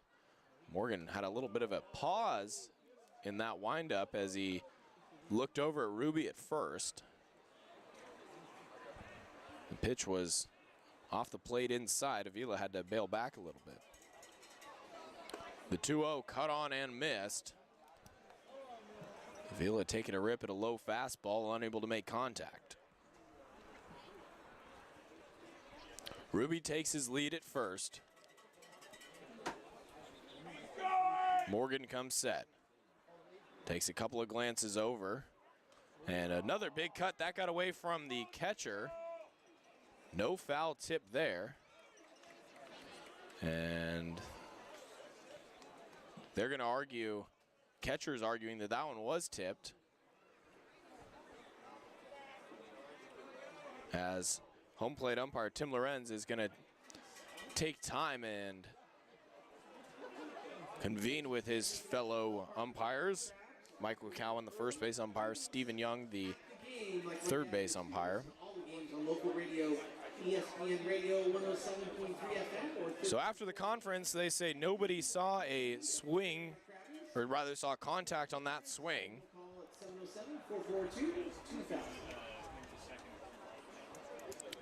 So as Ruby moved up to second,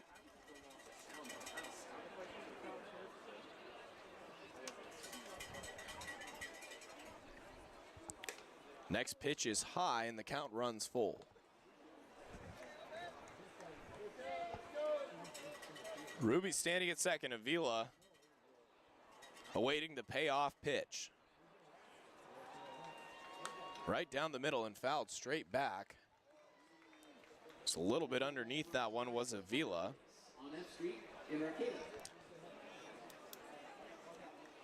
And again, Coach JB's one of the points of emphasis he makes to his hitters is try to put the ball in play, especially with 2 strikes. He sees a lot of the guys now, especially with how the major leagues are played, that even with 2 strikes, they're still swinging for power, swinging to try and hit a home run. As the 3-2 is skied into center field. Coming in is Wolf, going out the shortstop, and ultimately it's the second baseman, Sammy Rivas, who came over, I believe, and made the catch. Yes, so Rivas makes that one, but going back, JV says, hey, you guys got to just look to put the ball in play and not necessarily being defensive. He still wants his hitters to be attacking and looking for their pitch, but trying to hit to contact rather than going up there and almost swinging for the fences. And again, that does end up resulting in higher strikeout numbers. And talked about how the game is just played differently, too, than the way that it was played when he was playing. And again, with the coaches, he did say you do have to evolve with the times, but there's certain things that he stands on, and that's one of them, not taking massive rips when you've got 2 strikes on you. First pitch to Billy Ham is low and in the dirt. corralled by Scott behind the plate. Ruby retreats to second.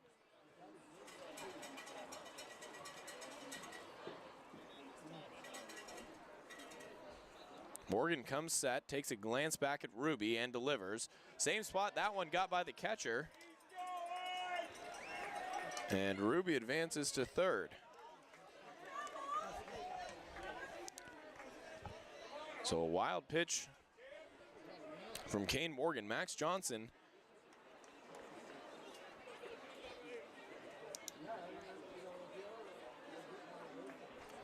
struggled with his command issues out of the pen, and now Kane Morgan falling ill to the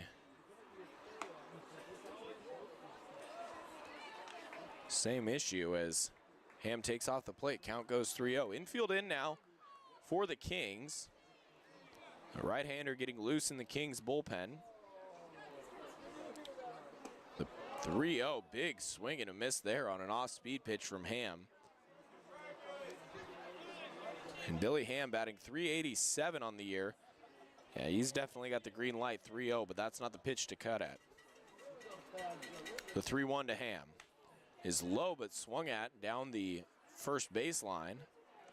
Retrieved by Jeff Jackmany, first base coach. And after being ahead 3-0, it's quickly now 3-2 to the left-handed hitting Ham. Lefty on lefty, Morgan on the mound. 3-2. Swung on and cut in the dirt. Gonna glance to third and throw to first. Ham is retired swinging. Great play there from Scott. That's called situational awareness. The runner on third, block the ball in front of you, look Ruby back, make sure he's not going anywhere before you make the throw down to first. And there's no need to rush that throw to first with, especially in a situation where the runner's already got his lead off and he's taking a couple extra steps when that ball's in the dirt.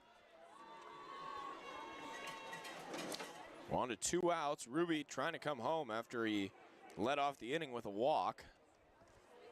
Advanced to second on a pass ball and to third on a wild pitch. Troy Harding, designated hitter, takes inside, just inside for a strike. That one's way off the plate. The count goes to 1-1. Victor Castaneda readies in the on-deck circle should he receive his turn this inning. The 1-1. That one's lifted into center field. Center fielder Wolf moving over and makes the catch. And Harding is retired. No runs, no hits, no errors. We're on to the 6th here at the Arcata Ballpark. Crabs 4, Kings 1 here on ESPN Radio.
Crabs with a 4-1 lead. Cameron Sasso still out on the bump as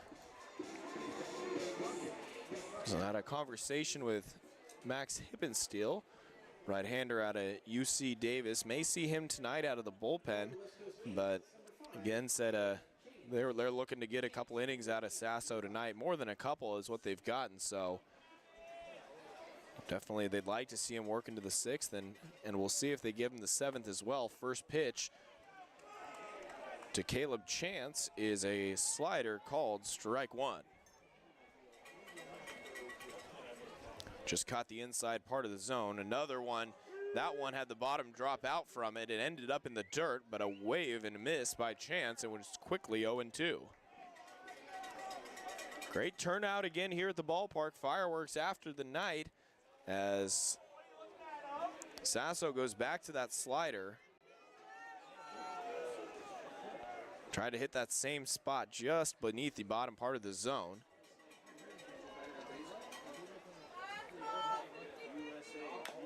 Cut at and chopped down the third baseline, but foul. Keenan Morris retrieving that one. Again, normal starter third baseman Javier Felix receiving a routine night off. And newcomer Max Farfan, that shortstop, the 1-2, is going to be a blooper and going to get down into center field. So single from Chance, his second of the night. And he singled to lead off the inning for the second time. Did so as well in the 4th, and eventually came around to score. Next up, number 20, Seth Gwynn. So left fielder Seth Gwynn, 0 for 2 on the night so far.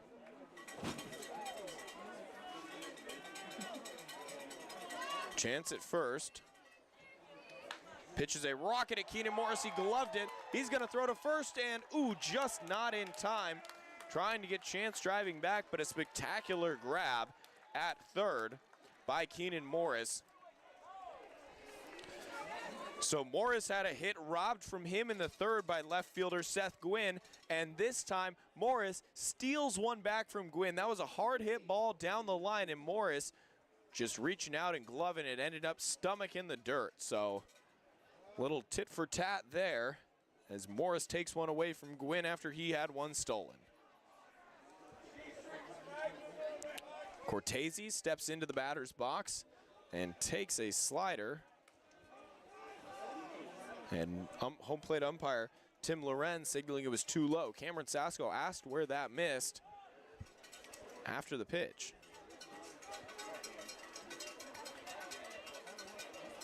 Sasso comes set, the 1-0. A chopper down the left side, and that'll get through past in between the third baseman and shortstop into left field, and Cortese's got a single.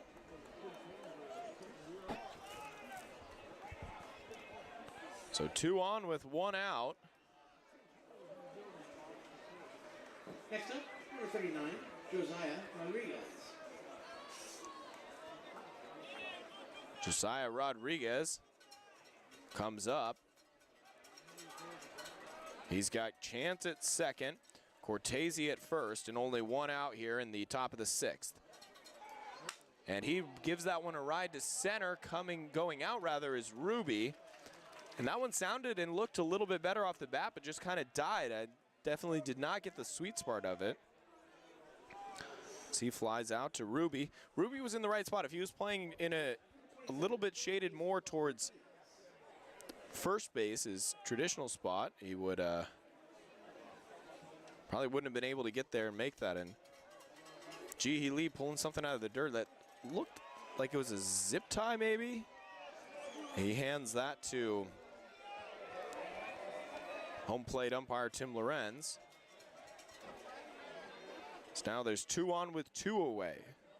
Sasso delivers. That's a shot into left. Keone Coloma moving over, casually makes the catch, and the Kings are quickly retired. No runs, 2 hits, no errors as we're on to the bottom of the 6th. Crabs holding on to a 4-1 lead here on ESPN 107.3.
Bottom of the 6th inning.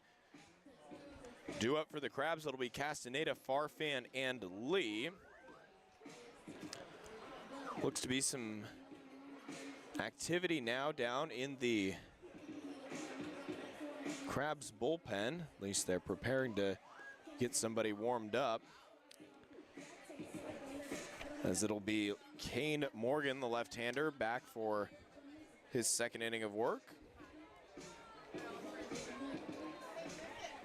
Crabs holding on to a 4-1 lead here. Again, you can listen however you're listening. Let us know where you're listening from on ESPN 107.3, KATA1340.com, 1340 AM, or the Humboldt Crabs YouTube live stream. Pop in the chat. Let me know where you're listening from. Always love to hear where fans are tuning in to watch this great Summer League baseball team as Castaneda takes the first pitch for a strike. Castaneda looking to get going offensively. In a little bit of a rut. We had a baseball come down from the bullpen towards first base. Quickly corralled by Paul Lazul, King's first baseman, and tossed back to their bullpen catcher. Lefty on lefty. Kicks and deals. Chopper down the right side. Castaneda quickly in an 0-2 hole.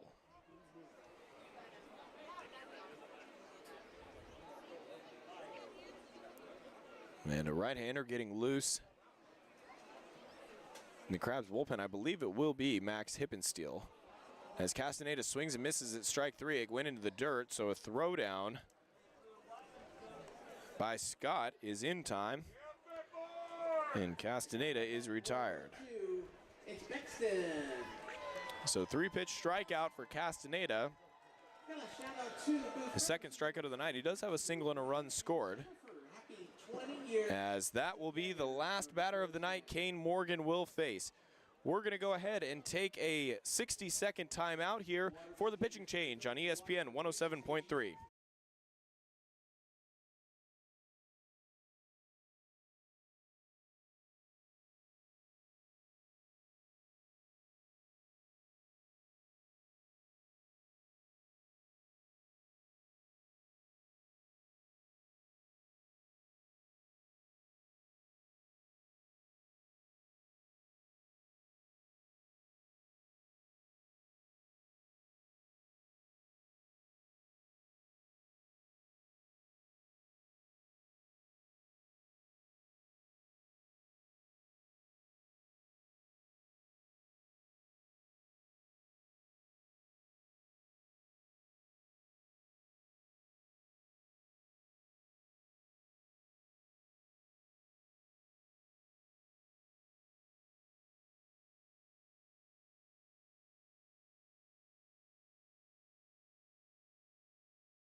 Welcome back to downtown Arcata. It is the bottom of the 7th inning, and pitch is low to Farfan, 1-0, and here is Mitchell Manji. Well, Liam, there would have been back in time had there not been a line at the restroom, we'll attribute that one to the absolutely packed house here at the Arcata ballpark. Again, as Liam mentioned, new pitcher on the mound.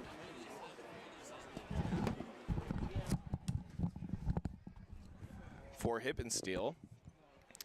The 2-0 is fouled back to the backstop. Count goes to 2-1. Again, one away here. As the new pitcher on the mound, Corey Sugg, pitches at San Joaquin Delta College.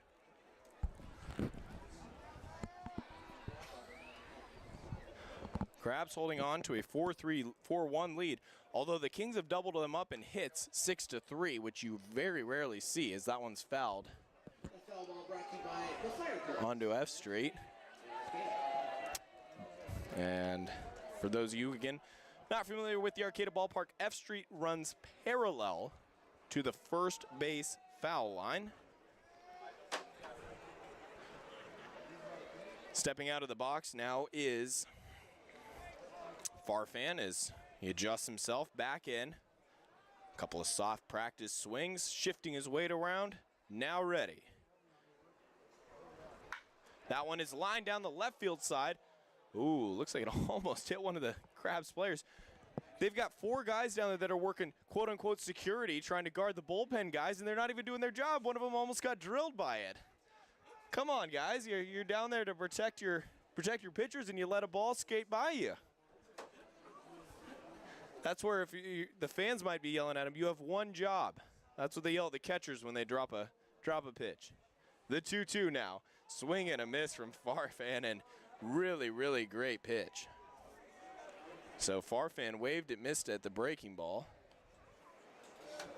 Next up, number 7, G. Lee. So second out of the inning as Farfan goes down swinging. First batter Sugg faces. He retires. Now Ji-Hee Lee into the batter's box. Soft roller to the third baseman. Up with it, long throw to first is in time to get the quick Lee. He tripped on the base, takes a tumble, but looks to be all right. So Crabs go in order. No runs, no hits, no errors. On to the 7th. Crabs holding on to a 4-1 lead here on ESPN 107.3.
So Cameron Sasso's night is done.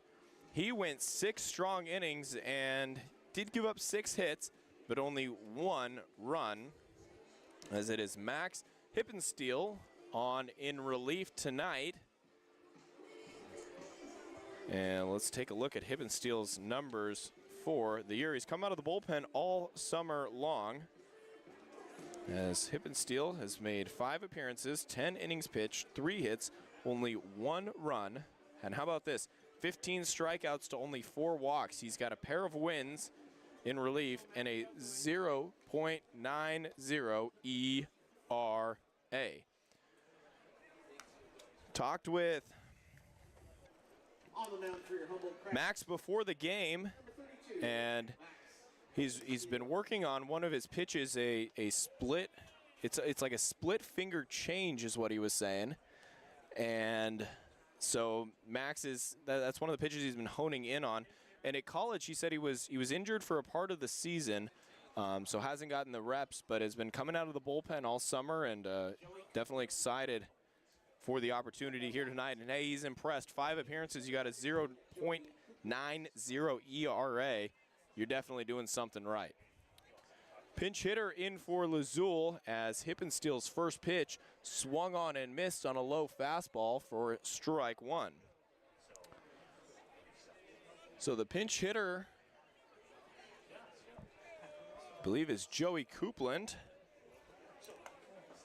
as he takes right down the middle, called strike 2.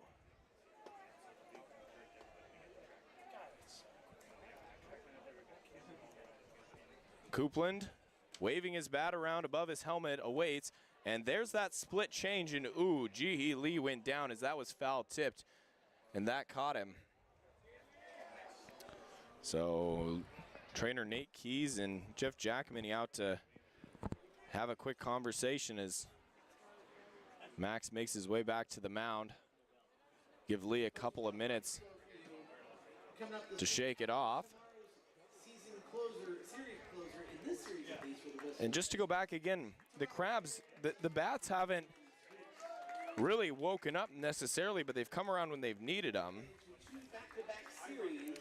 As Troy Harding got the party started, he hit a home run onto the freeway in the 2nd inning, and then a series of miscues, including a couple of hit batters paired with a timely Crabs single, led to a 3-run 4th. Lee is ready, Hippensteel outside, and check swing, he went around, so Max Hippensteel strikes out Coupland in his first appearance. And for Hippensteel,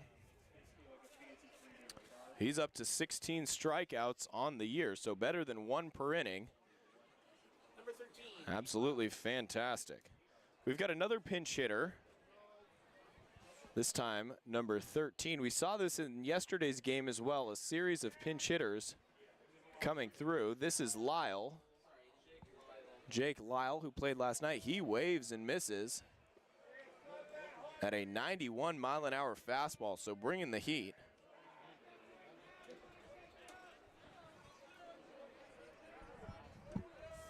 Is Hippensteel. Hippensteel delivers another fastball in the 90-mile-an-hour range, and swing and a miss, quickly 0-2. So Hippensteel, he's thrown 5 pitches. He's gotten 5 strike calls on those. Adjusting his helmet, a bat turn and ready, and that pitch is popped up.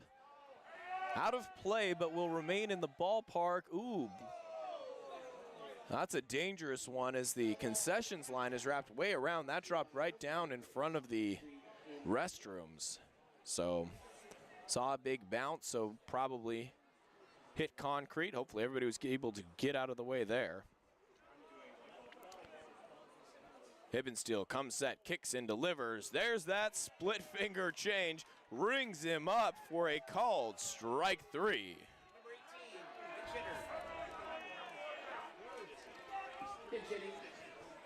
Third pinch hitter in a row, Colin Linteo. Again, a St. Mary's College product. So Max Hippensteel working out of the bullpen. He's got a couple of strikeouts and has been impressive. Said one of the things that he's working on throughout the summer is breathing as a pitcher, which again ties into the mental side. Is, hey, he's pounding the zone with fastballs right now. That one called strike 1. But he said the breathing and just trying to take everything just one pitch at a time as he throws a slider high. First ball he's thrown since he's come in out of the bullpen.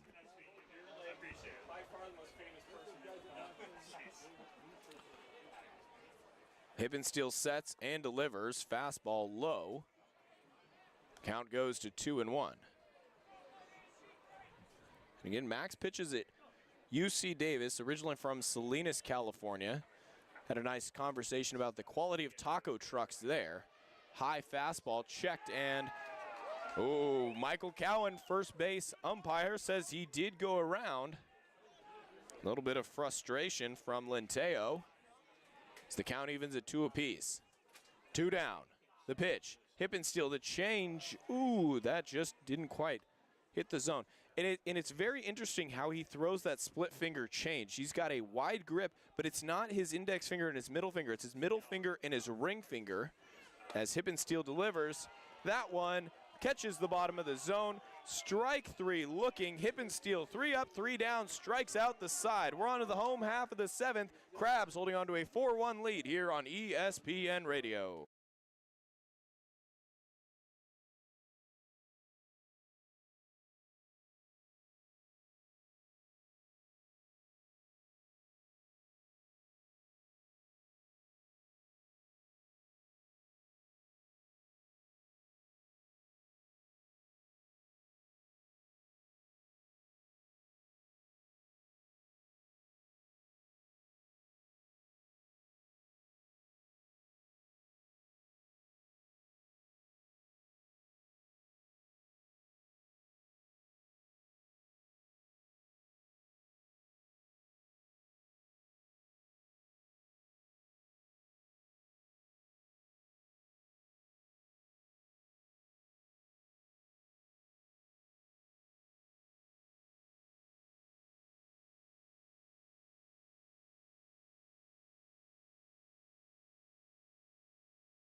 Cover it for me.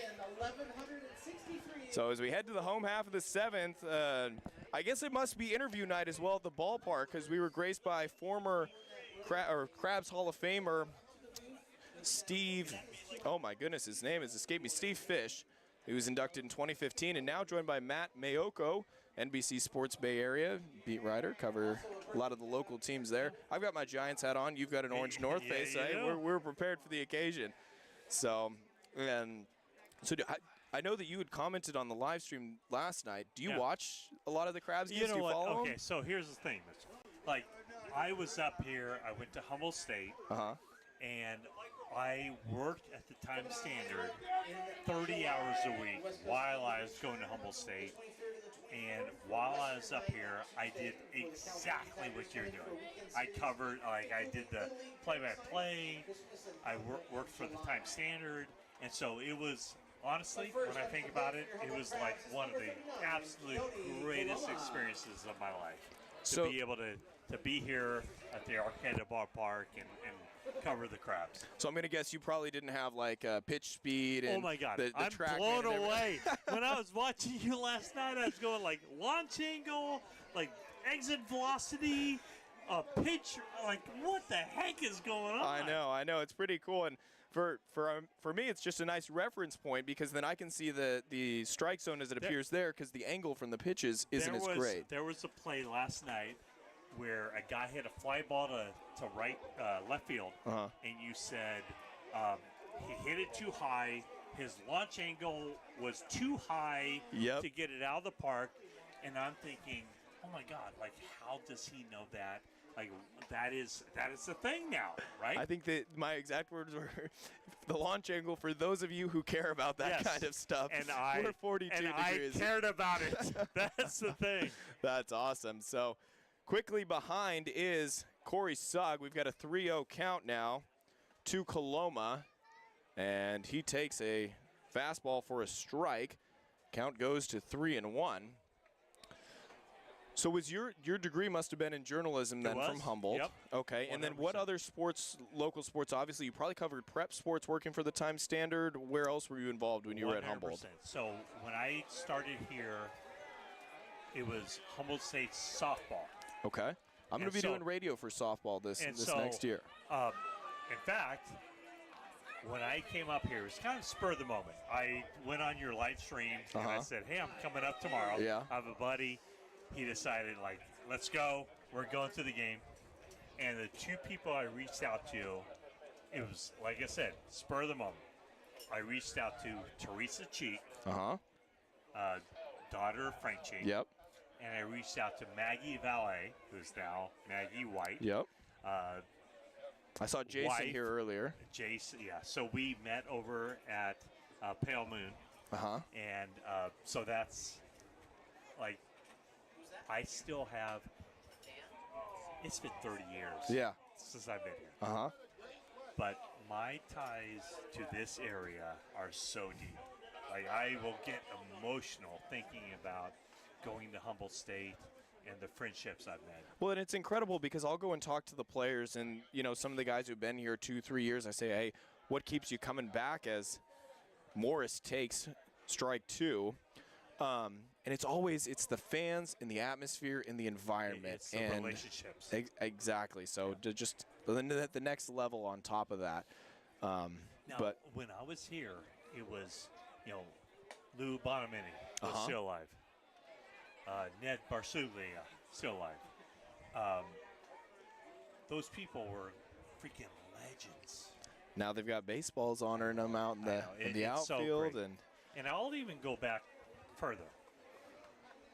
I grew up in the Sacramento Valley, and so Tehama County. I grew up in Corning. My American Legion coach was from Red Bluff. His name was Jim Bonamini.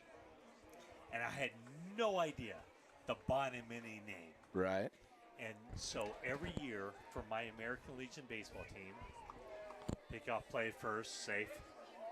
See, you're a natural at this. Yeah, It's like you've done this. We're playing with this.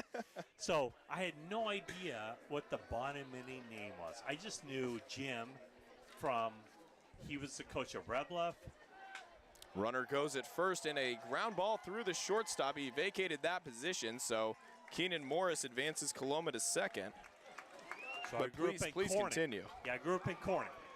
So every year, our American Legion team would come to Eureka for the Eureka Eagles or Humboldt Eagles American Legion tournament. Part of that was every year we'd come right here to the Arcata ballpark and we would watch the Crabs. And like through osmosis, we'd pick up on what the Bonamini name meant here. And it was special. Like we would watch, we're like 16, 17, 18-year-old boys, and then we'd watch the Crabs play, and it was magical. Like we would watch these guys going, this is what we aspire to be. Right. And that's so Steve Fish, what he talked about is he coaches a group of kids in Australia, right? Crabs Hall of Famer, and he, again, a great conversation with him. He's brought his guys here. They take them to St. Bernard's. You know, they go through the whole thing, but he always says they try to get to the Crabs games, and they even have played against the Crabs in years past, but he says to have those guys see this kind of atmosphere, the support for baseball, as well as all the different life lessons you get, the independence out there, the different experiences. Everything about the Crabs it has such an impact on so many people's lives. And here you are, so many years later, coming back into the booth, and it's just amazing how much. Do you this know impact. Connor Fitzgerald? So he's doing a documentary. I've heard the name. Yep. Yeah. So Connor, about 3 weeks ago, reached out to me. He's doing a documentary on Lou's team. This is Lou's team. This is the Lou Bonamini, everything else. And so one of the great things was that he reached out to me, and it brought back so many memories. And he kind of forced me to look back into my past. And so I'm sure he's here tonight. But they're doing a documentary on this. And when he started talking to me about the Crabs, I was like, sometimes when you move away, you kind of forget what it meant to you in your development, what it meant to you when you're growing up and watching this, and how you're so impressionable. And 2 weeks ago, I was like, oh my gosh, I need to get up here. And so literally, I have a buddy, I have 3 or 4 really good friends in the Bay Area, none having to do with sports media. They don't even, I don't think they know that I cover the 49ers. But I said, hey, I'm thinking about like escaping the heat, going up to Humboldt County, drinking a little beer, watching the Humboldt crabs, and they had no idea what that meant. And we came up here, and It's a local gem. it is. I cannot impress upon you how great this is. Yeah. Like it is phenomenal. Like I look around. I think everybody here understands. Yep. And I would say this. I would say at my age and the friends I have, it's been a long time since I've been up here. But this is great, and I'm gonna come up here every year. You have an open invitation to come up in the booth. You know what? I really appreciate you reaching out last night and asking me to come here. Absolutely. And you picked a good night. There's going to be fireworks after the game, so alumni night as new pitcher in Jet Ruby shows bunt. He drops one down. New pitcher Rhodes is up. Oh. And he's going to be out at first, but moves up the runner. And so Ruby thrown out. Coloma moves up to third. Keenan Morris on to second. And Ruby and talked with third base coach John Bryant, but he tells these guys, he goes, hey, if you're going to bunt, you got to bunt for a base hit. So it's not always just a straight sacrifice. Absolutely. Absolutely. I got to tell you this. Like, the proudest moment of my life. Oh, okay, that's kind of an exaggeration. You can embellish here. Because I've had 2 kids. Yeah. But let's just say we won't tell them my kids heard that, they would be like, yeah. I was sitting right here in this booth. Actually, I think the booth was behind us. You used to have to climb up the ladder to get in. And it was kind of treacherous. Little sketchy. But I remember someone, and I forget the name, but if I heard the name, I didn't know. I had my home run call already, like, prepackaged, and we hit the home run. That one's skied up, infield in with just one away. It's going to be the shortstop coming in, making the catch. Avila is retired, 2 away now in the home half of the 7th. So my home run call was southbound 101, and I was so proud of that because it was like over that fence right onto southbound 101. Well, we had one tonight. I'll tell you, I didn't use that call. I'll save that, Matt. So if you watch the live stream, maybe when we get one, I'll cue up the southbound Next 101. Time, All right? You need to do southbound 101. I'll practice in my free time too. We'll get it ready. And it's interesting because you caught the game last night, and Coloma. That was a good game. It was. So he hit that home run right there. Yep, hit the home run to right Is this center. him right here? No, we got Billy Ham in the box. Okay. Ham's got power. He's got the intentional walk. Yeah, he's batting 387. Can I yell at the? Can I heckle? Probably not. Well, let's not do that. You've got 2 more innings after this, Matt. We'll put you right down below, and you can just let it loose. How about that? But so that one, again, none of my home run calls, and I wasn't happy with any of them that I had before. Yeah. And then that one just kind of came out naturally. So I was like, okay, we're good. We got a decent one. He crushed that thing right out there. Yeah, no, it was definitely smacked. So Crabs have bases loaded now with 2 away. They've got to force at any base after the intentional walk to Billy Ham. Rhodes deals in the dirt, but blocked. Count evens at 1 apiece. Again, joined by Matt Mayoko of NBC Sports Bay Area. And so, yeah, these are, your last couple weeks before you're back on the grind? Last week, yeah. Last week. So I was, just yesterday, I was in Tahoe for the American Century Golf Tournament. And so I did interviews with Jerry Rice, Steve Young, Kyle Juszczyk, Robbie Gold, and Jason Kelsey. And I did an interview with you today, so. And there we go. You got 5 highlights, I got 1, so. You win. Let me know if we want to trade spots, as that pitch is taken inside. So tell me a little bit about yourself. Like, where are you from? So I'm from here originally. I went to school at Oregon State, and for 4 years I did student radio there. Covered football and basketball, awesome. Student radio, and then Oregon wrote State for the newspaper, the Beavers. Moving into the WCC. Yep, as that one skied up and handled by the second baseman. Matt, we'll go ahead and keep it right here until the 8th inning. But, yeah, moving into the WCC for a number of sports. Football is going to be with the Mountain West. So I live near St. Mary's, so in Moraga. Oregon State will be part of that. Yep. So, but yeah, went to Oregon State, did that, and lived in Portland for a couple years, moved back, got introduced to a couple of people, now doing this. CR football with Jason White. Great. So. You know Jason. Yep. Ran into him earlier, said great hello, guy. so yeah. I've known Maggie. Are you staying through this commercial? Yeah, we're staying on. We're staying on. When I was at Humboldt State, Maggie Valet, now Maggie White, was one of my absolute best friends. And so when I kind of spurred the moment, decided to come here, she was one of the first people I reached out to. Well, so I do CR football for the radio, so we go on the road too. So we'll be down playing in the Bay Area. And so you can always show up to a game there. Absolutely. 100%. Absolutely. I will. So, all right, Matt, well, do you have anything else to add? Otherwise, I'll let you get back to enjoying the game unless you want to keep your ears warm a little bit longer. You got a very special thing going on here.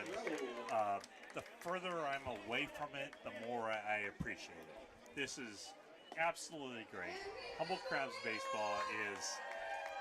There's none other. I mean, There's none other. It's top notch. And so I appreciate you. Thank you so much for reaching out to me last night.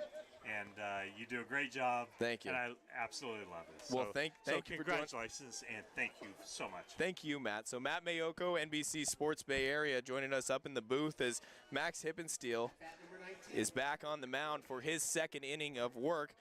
Again, huge thank you earlier to Steve Fish for stopping by. Now Matt Mayoko. I mean, it's interview night here at the ballpark as the first pitch is low for a ball from Hippensteel. That pitch is fouled back onto F Street.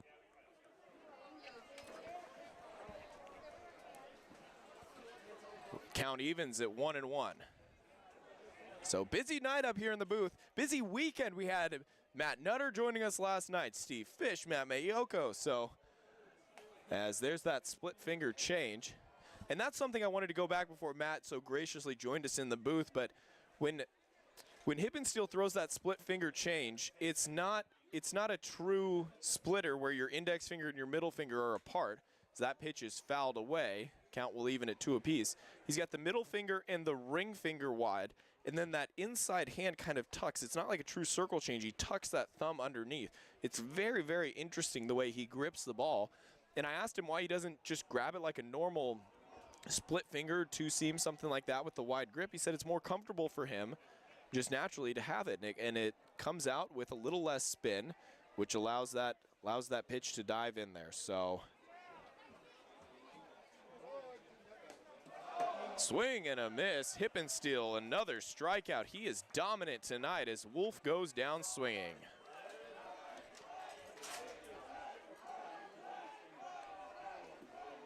Next up, number 5. So Max Hippensteel picking him up, putting him down. 4 straight strikeouts out of the pen.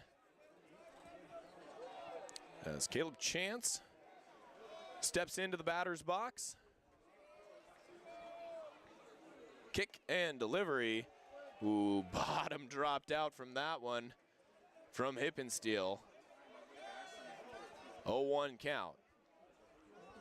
Again, massive thank you to Vicky Rossi coordinating Steve Fish coming in as that pitch is lined into center, moving over and fielding it off a hop is Antonio Avila. So thank you to Steve Fish, Matt Mayoko for joining us. Shout out to Matt Nutter joining us on the broadcast last night. So again, we've had a lot of fun here in the broadcast booth. I hope you guys are enjoying it at home. I know it's a lot of material. It takes away a little bit from the play-by-play on the radio side, but it's just so hard to pass up an opportunity when you have people like this coming in around.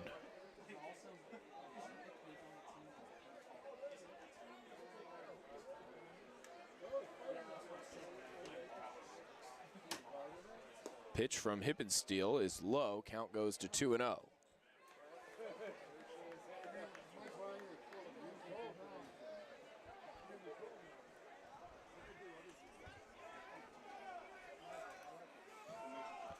Hippensteel got a runner on first, working out of the stretch. Kicks and deals fastball outside part of the plate did not catch enough. And the count goes to 3-0 now. Max dominant through the first 4 guys, gave up a single, now falls behind 3-0, pounds a fastball in the zone there.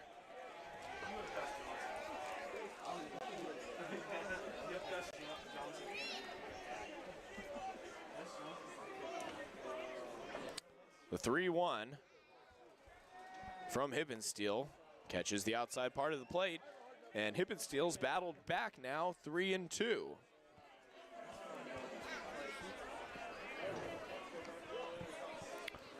So Hippensteel comes set, the 3-2, runner goes, change up, fouled straight back.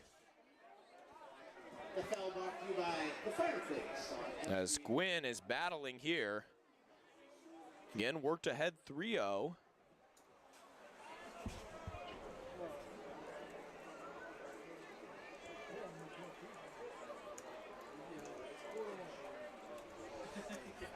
The delivery is, swing and a miss.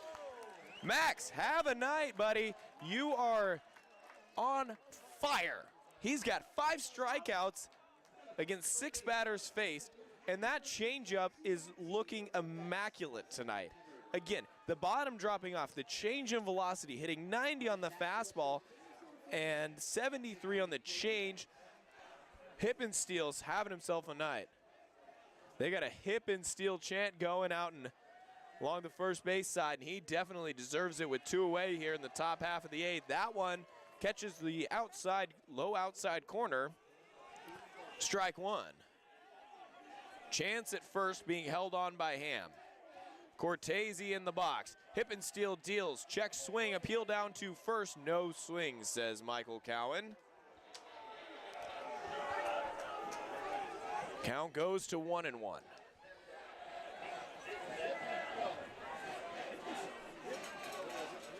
Hippensteel comes set, kicks and deals.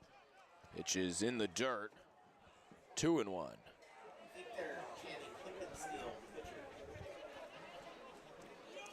So Hippensteel falls behind 2-1.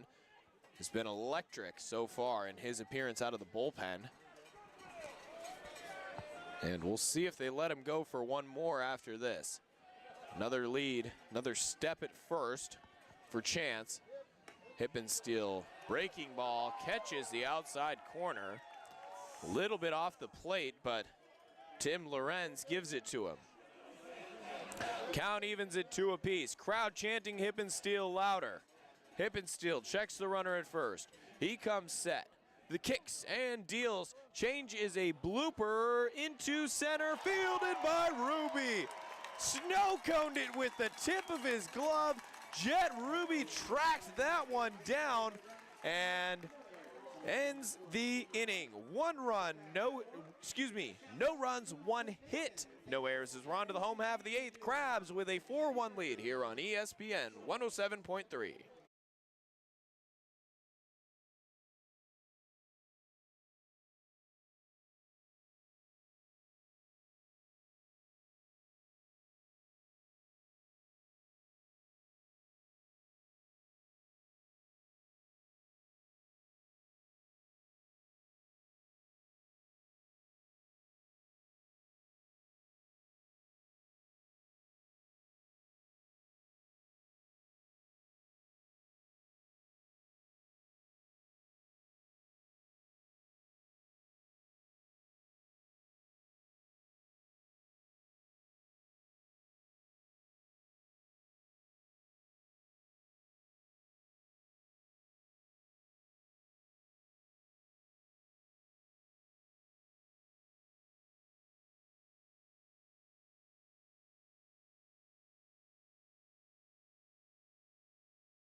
Home half of the 8th. It'll be Castaneda, Farfan, and Lee for the Crabs. Victor makes his way over to the left-handed batter's box. as Josh Rhodes remains on the mound. Rhodes came on in relief last inning, his first full inning of work here. Out of the stretch, high fastball. 1-0.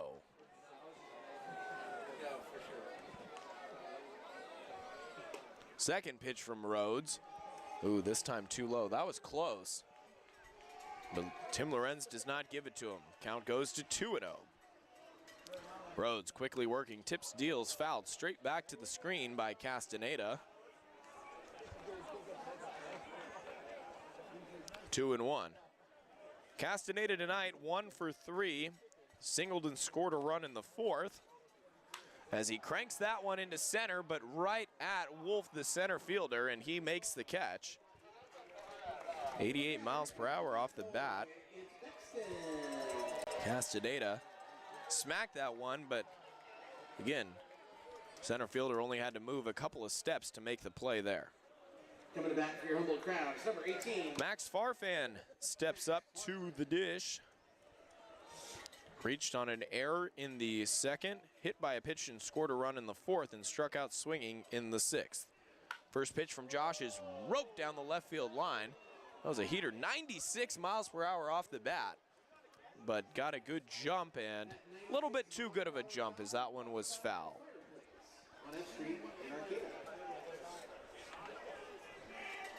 Farfan behind 0-1. Rhodes kicks, deals in the dirt for a ball, 1-1.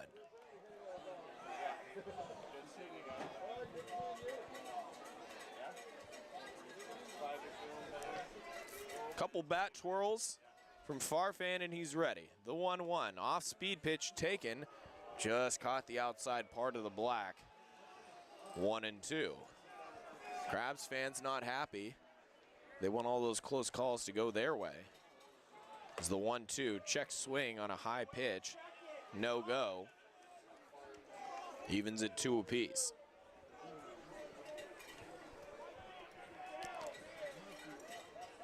The 2-2, swing and a miss from Farfan. Strike 3. So Max Farfan, 0 for 3 with a run scored in his debut with the Crabs tonight, again playing shortstop. As Ji-Hee Lee enters the batter's box, takes called strike 1. This inning, Lorenz is given that outside corner. Second pitch off the plate. It was a breaking ball that broke too far from Rhodes.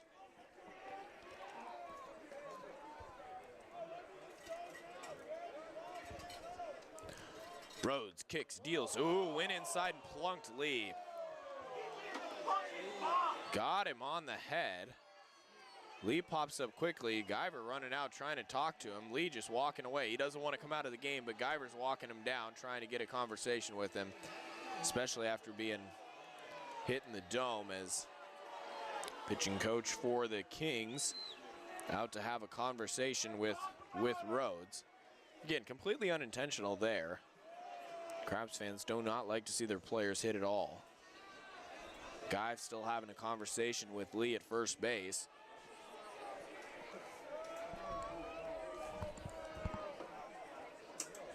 So once it's all said and done, it'll be Keone Coloma stepping into the box. Stepping into the batter's box. And Guyver giving the kind of just throwing his hands up like, I don't know what you're going to do. He's all right. Doesn't want to come out. Getting looked at by the trainer over at first base. Jeff Giacomini, first base coach, right there as well. Guyver now standing next to home plate umpire Tim Lorenz as Lee is getting checked out. Again, Lee took a shot in the leg on a tipped foul ball earlier. Was down for a little bit, so he's definitely been beaten and battered tonight. But he will remain in the game. Meeting on the mound is adjourned. Guyver back to the dugout. The trainer makes her way over to Back to the home dugout. 39, Keone Coloma. Keone Coloma takes a practice swing and readies at the dish. Gives the plate a nice double tap.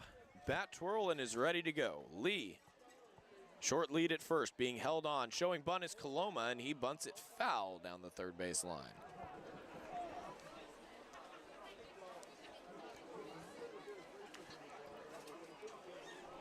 And again, brought it up briefly with Matt Mayoko, but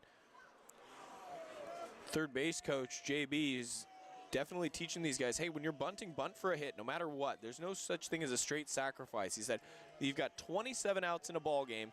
Every out matters. So if you're gonna bunt, you might as well try to get a base hit out of it. Coloma takes strike 2. At the low outside part of the plate. 2 away here in the home half of the 8th. Crabs holding on to a 4-1 lead. Lee takes his lead at first. The pitch. Caught the outside part of the plate. Strike 3 called. And the Crabs are retired. No runs, no hits, no errors, 1 left on. On to the 9th. Last chance for the Kings here on ESPN 107.3.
On to the bottom of the 9th, Max Hippensteel went 2 innings pitched. He had 5 strikeouts, gave up only 1 hit. A spectacular 2 innings in relief for the starter, Cameron Sasso. Blake Ignasiak now on the mound. Ignasiak with 2 saves. 2 saves on the season already. Has a 2-inning save in his last opportunity. Crabs finishing up a little bit of infield. Ignasiak taking his final warm-up pitches, trying to get his 3rd save as the Crabs look to hold on to a 4-1 lead. Again, if you're watching the stream and you want to see a free fireworks show, then keep that YouTube stream on. Anybody at the ballpark, everybody will stay seated and we'll have a nice fireworks show after the game tonight. Again, Game 3 tomorrow, 12:30 first pitch here from the Arcata ballpark as the Crabs wrap up a 3-game series with the West Coast Kings. Should everything hold, Crabs will be looking for a series sweep. It'll be Rodriguez Martinez. Coupland was the pinch hitter, and I believe he will be the 3rd man up to bat this half inning. Ignasiak comes set on the mound, works exclusively out of the stretch. First pitch fastball off the plate, and home plate umpire Tim Lorenz signaling with his right hand away to let Ignasiak know where he missed. Twirl of the bat from Rodriguez, second pitch inside. 2-0. So for Ignasiak, he's got more of the 3/4 motion than the over-the-top motion. Again, Hippensteel's an over-the-top kind of guy as that pitch is popped up on the infield. Calling everybody off and making the catch is Max Farfan, and there's 1 away here in the 9th. And Ignatiak, being the righty with that three-quarter delivery, also turns his body and kind of hides the ball. So it's, even if that pitch last fastball that came in at 90 miles an hour, it's going to feel like it's coming in faster because of the delay in the ability to see it from the hitting perspective. Ignatiak's next pitch is a slider way off the plate. Also with that motion, it'll give his slider a little bit more side-to-side movement and break. That one had a lot of movement. Slid it all the way across the plate. Ignatiak sets and delivers low, 2-0. Ignatiak not as sharp as he normally is off the bullpen. Just trying to settle in. Did get a pop out against the first batter, but falling behind here, 2-0. Kicks and delivers, swing and a miss on a pitch in the ended up in the dirt. 91-mile-an-hour fastball. Gets one back, and it's 2-1.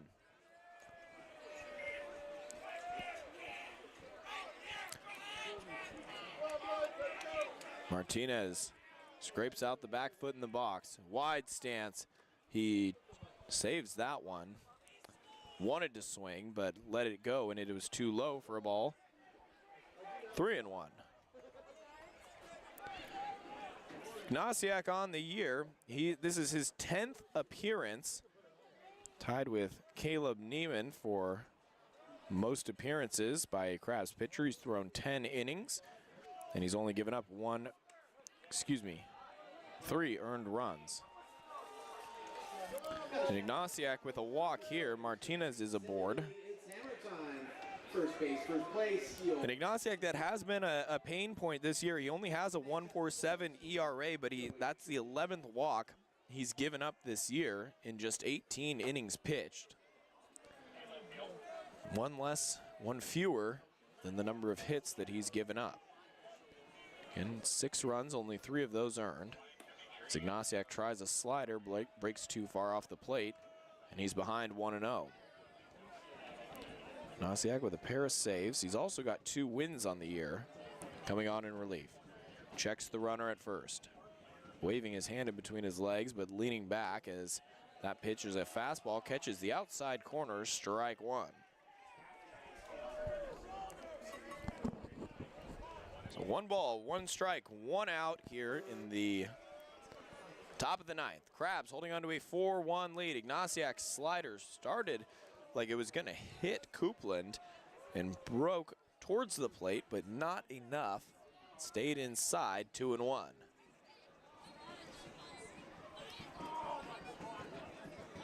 Martinez, 3-step lead at first, being held on by Ham. Ignatiak kicks, delivers. That's a rocket. Ricochets off the chain link fence by F Street and bounces towards the restrooms. F Street in Arcata. Count evens at 2 apiece. Taking his lead at first is Martinez. Kicking, delivering, Ignatiak, slider. Again, too much movement.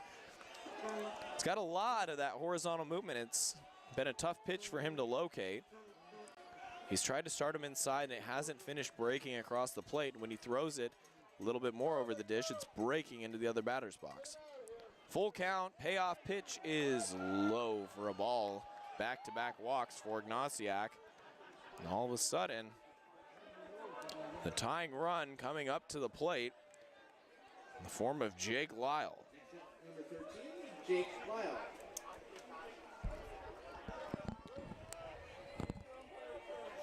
Bat Boy bringing out some new baseballs. Ignatiak's put himself in a little bit of a jam here as he's walked the next 2 batters after getting the first out of the inning.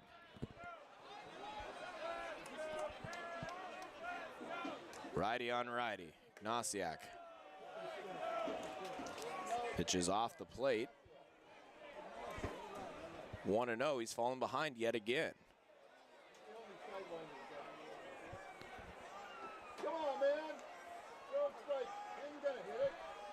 Ignatiak with a runner, looks at the runner at second, and there's that slider across the plate.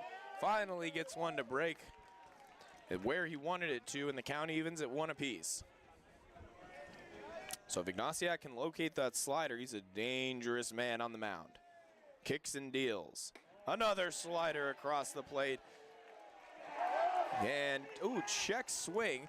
So my mistake, it was not a called strike, rather, just off the plate. But on the appeal on the check swing, Michael Cowan, first base umpire, says, yes, Lyle did go around. 1-2 now for Ignasiak. Runners at first and second. Kicks, deals off the plate for a ball. 2-2.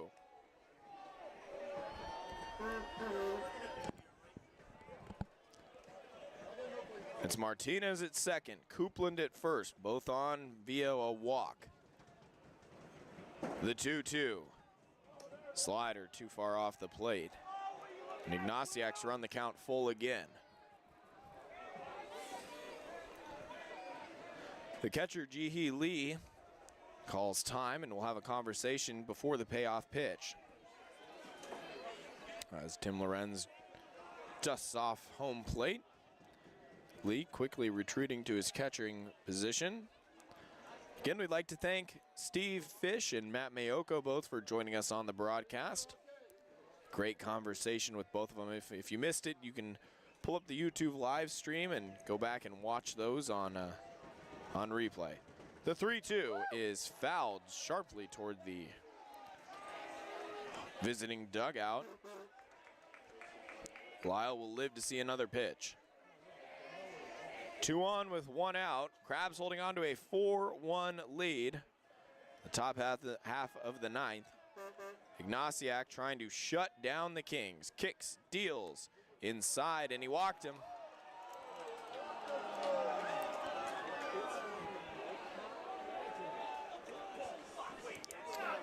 So Lyle is aboard via walk, and all of a sudden now the bases are loaded. And here comes pitching coach Eric Giacconi. And again, I was talking with Hippensteel before the game and just kind of asked him, you know, what does Giacconi bring as a pitching coach? And the one thing said is he's got such a calm, chill demeanor. Chill was the word that Hippensteel used. But it's the demeanor of Giacconi. He's never going to come out here and put pressure on a pitcher, especially in the bases loaded spot. And that's what I asked him specifically. I said, what do you do when you're in the bases loaded? And Giacconi comes out and talks to you. What's he saying? He goes, not much. He's just telling you to breathe, focus on one pitch at a time. And you know, that's really one of the reasons Giacconi's been around is he's got that calming presence for the pitchers. Leaves them to do a lot of what they want. He's, you know, tries to focus on the mental aspect of the game and really just winning the next pitch. So bases loaded, Ignasiak. Strike right down the middle. Definitely seemed a little more comfortable there. Ignasiak, a look over at the runner at third, quickly comes set. Delivery is fastball inside, 1-1. So Martinez at third, Coupland second, Lyle at first, 1 away. Middle infielders at double play depth. Slider low for a ball.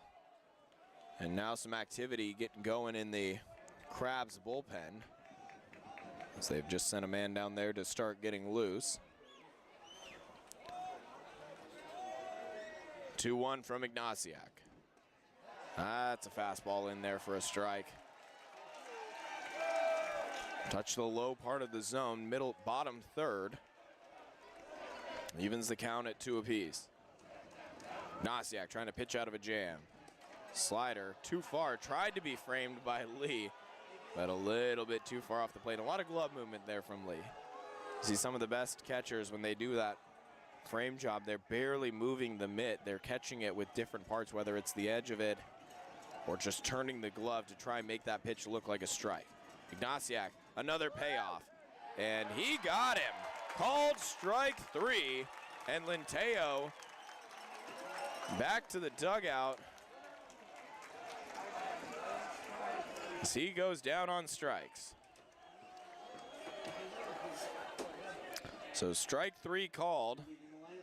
Pitch caught the lower outside corner. With 2 away now, Here's Wolf, the leadoff man. He takes a slider way low. Ball 1. So 2 away here in the top half of the ninth. Crabs holding on to a 4-1 lead, but the Kings have the bases loaded. Ignatiak kicks, deals, slider in there. Called strike 1.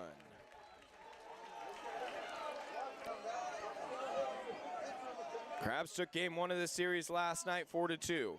It's 4-1 now. Again, they threatened last game as waving and missing is Wolf. Slider that broke outside of the zone.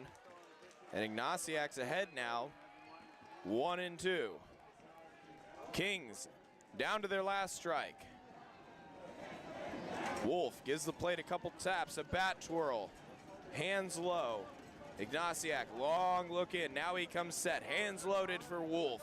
Kicks, deals, inside for a ball. Lee nodding it. Ignatiak, he knows he missed his spot, but not a bad miss inside, 1-2. Got to make a pitch here. Can't afford to get to another 3-ball count. Ignatiak's thrown a lot of pitches. He comes set. Look at third. Kicks, delivers, slider. Ooh, Wolf wanted to chase that one. Ended up almost on top of the plate there, but held back his swing. And again, we've got a 3-2 count. Full count here. 2 outs, top of the ninth. Bases are loaded for the Kings. Crabs holding on to a 3-run lead. Ignatiak checks the runner at third. Runners go. Kicks, deals a chopper, foul down the first baseline. And Wolf is going to head back to the batter's box. Kind of lunged at that one. It was a slider low and away. Had he taken it, probably would have been a ball. So the tap and bat twirl. We're ready for another payoff pitch. Crabs 1 strike away. Ignatiak deals. Chopper right up the mound, casually handled by Ignatiak. He throws it to first, and the Crabs win 4-1.